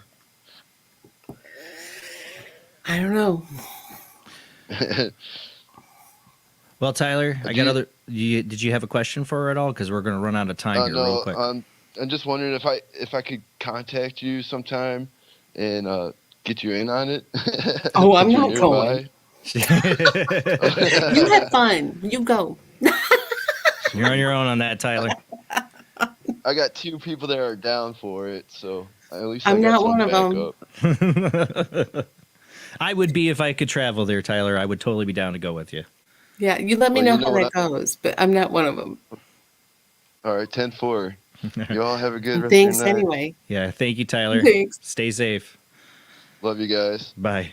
I think Dee has been trying to call in. I don't think this is her on the line. I think both lines keep hanging up on her. I don't know if it's where she's from or what she's calling from, but it does not want to take her calls. But we've got an 856 area code. Who do we got on the line? Surprise, it's me. Oh, it is. Is this Dee? Yes. Oh, you got through. Yeah, well, when you listen to your message machines on both phone numbers, you'll hear my voice. Yeah, I know. I saw you trying to call in. It's always after somebody else is already on the line. So before we run out of time, go ahead, Dee. What do you want out of a reading here from Jonna? If we're going to get any snow, because I wrote my blizzards, And also, anything you could tell me, but because it's going to be a very strange week for me this week. And I promise I will not tell that woman off that I have to see that woman doctor because I don't know what she's doing. Okay. But I have a test Wednesday that I'll be seeing a new doctor and stuff. But I also want to know about the health. That's what I'm seeing. That's where I'm going this week. Plus, I wanted to see whatever you see in spirit, too. So surprise me. Thank you. Let me just connect to your energy here, Dee.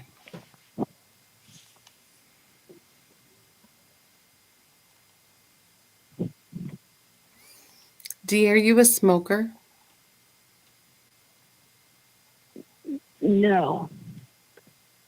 My mom's here with me. Okay. Who's the smoker? She was my mom. Okay. And her name was Kat. She's in spirit. Oh, and she was the smoker. Yes.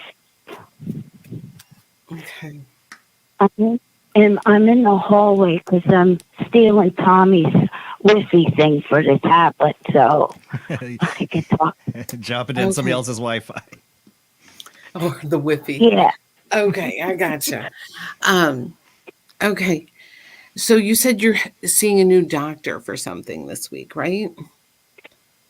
Yes, I'm going to an international or innovational pulmonary, whatever you call it, for my throat. Okay. I'm just being told that you need to how can I say this?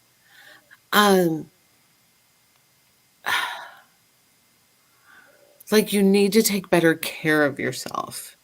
That you need to give something up. There's something you're doing that is detrimental to yourself. Does this make sense?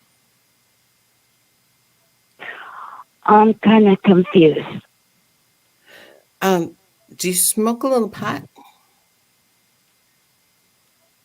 No, I can't even light up matches, and I don't smoke. Okay. I used to play a sax. What's I that? have my sax.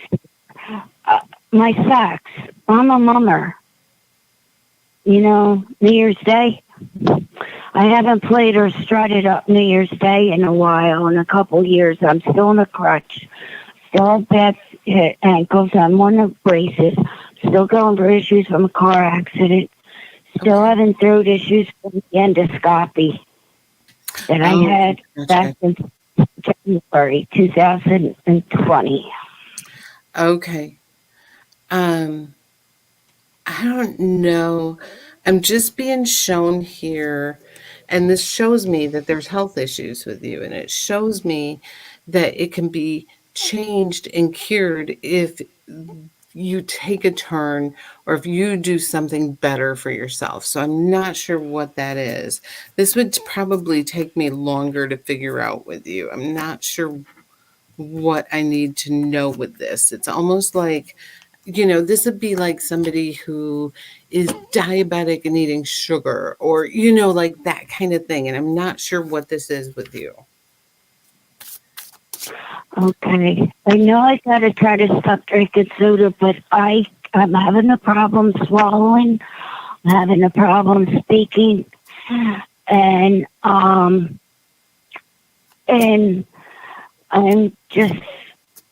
just feel like I'm falling apart. And plus, I have to see that woman doctor on Wednesday because she wants to take something out of me, and she says I got a ghost in there. But I told her there was something else in there. Starts with a fibroid tumor or something. But she says I got a ghost in there. Like a ghost spirit? Yeah, in my stomach. What kind of doctor are you going to, Dee? Her name, I don't know what her name is. Don't say the name. Is it in a clinic, like a Western medicine clinic, or is it like a holistic? No, she's like that woman doctor thing. Like, Like, I see my bladder doctor, I see my stomach doctor, and she's like a gynecologist? woman. Oh. Yeah, that. Like for your vajayjay. Yeah. Well, didn't know we're going to be ending the show tonight on this one. But anyway, I don't think she knows what she's doing. If she's telling you it's because of a ghost, Yeah, please, Yeah. D, go to somebody else. Please go to somebody else. Oh no, I want to see this through. No. I hope they get that ghost out of me. But I want to know if I'll ever speak normal again, because I like to sing. I sing in the shower, and I can't even sing. But I don't know what's going to go on. But anyway, I have to go see the international doctor on Wednesday afternoon at Cooper Hospital on the other side of the cancer department. You know what I wanted to say, Dee, on that? She's talking about giving up something. You mentioned pop. Is my wife has had a major problem with acid reflux, and she didn't even know she had it. She just didn't know that was her problem. It's not like she was feeling it, but her doctor looked at her throat and said, "You're getting acid. You need to cut back on these things because it was affecting her voice." And it was, she didn't even know that it was acid reflux doing it. So I don't know if that has anything to do with like having to give something up. Yeah.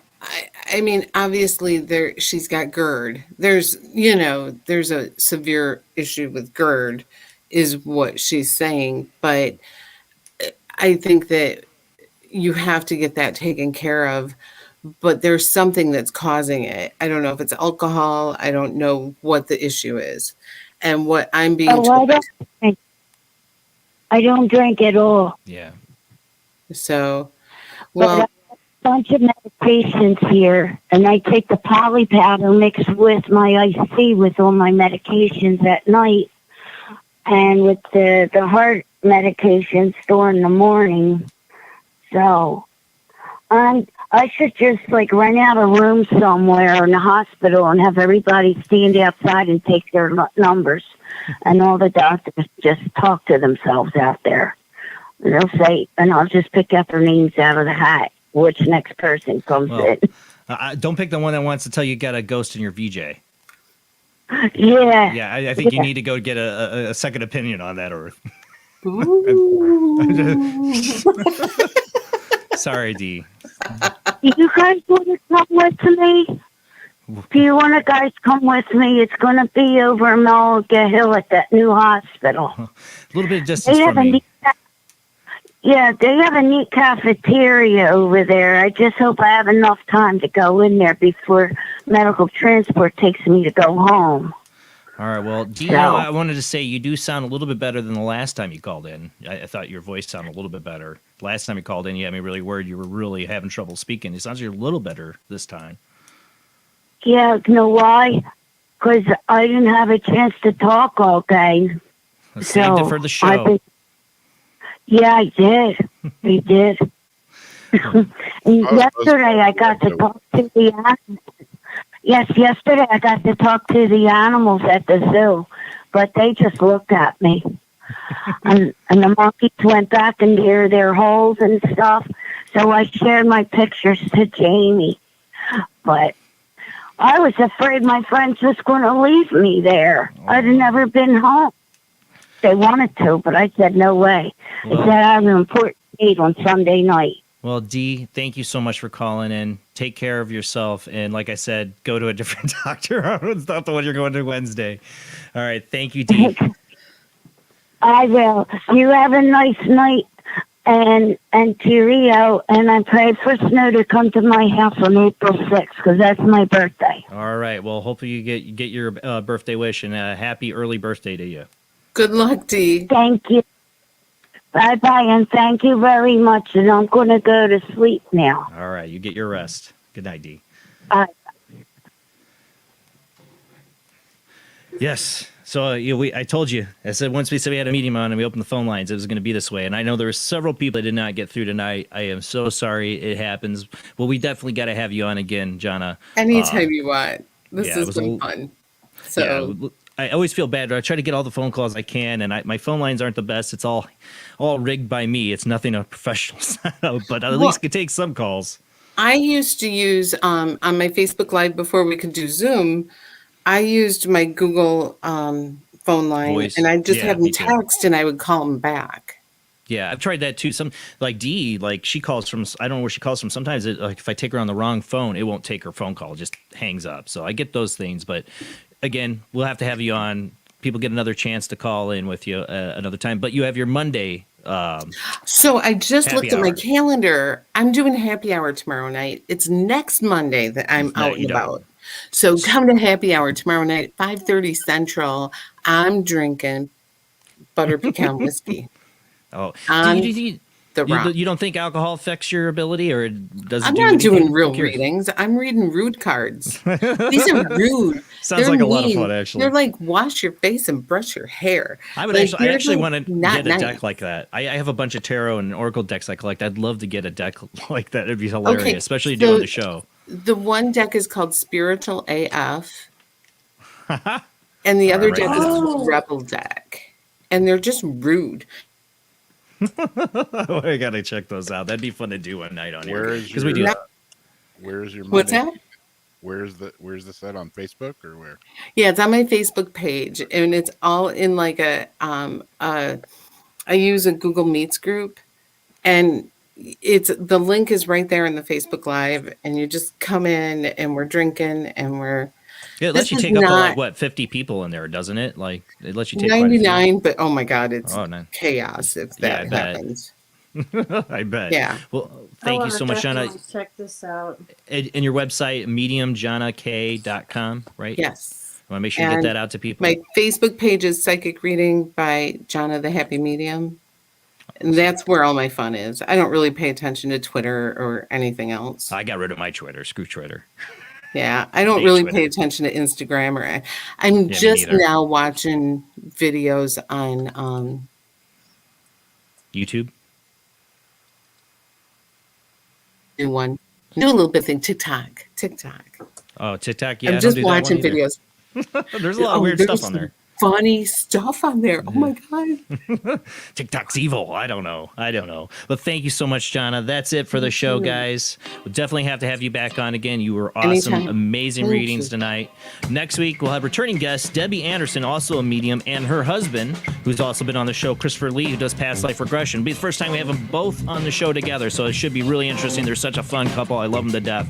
All right, guys, we'll see you next week. Same bad time, same bad channel, 10 p.m. to 1 a.m. Central, 11 p.m. to 2 a.m. Eastern, and 8 p.m. to 11 p.m. Pacific time. Yes, I had somebody ask earlier. I should have said this way earlier. They're probably gone. We do have a Patreon if you want to help support the show. You go find us at Paranormal Soup or Jason Bland on Patreon.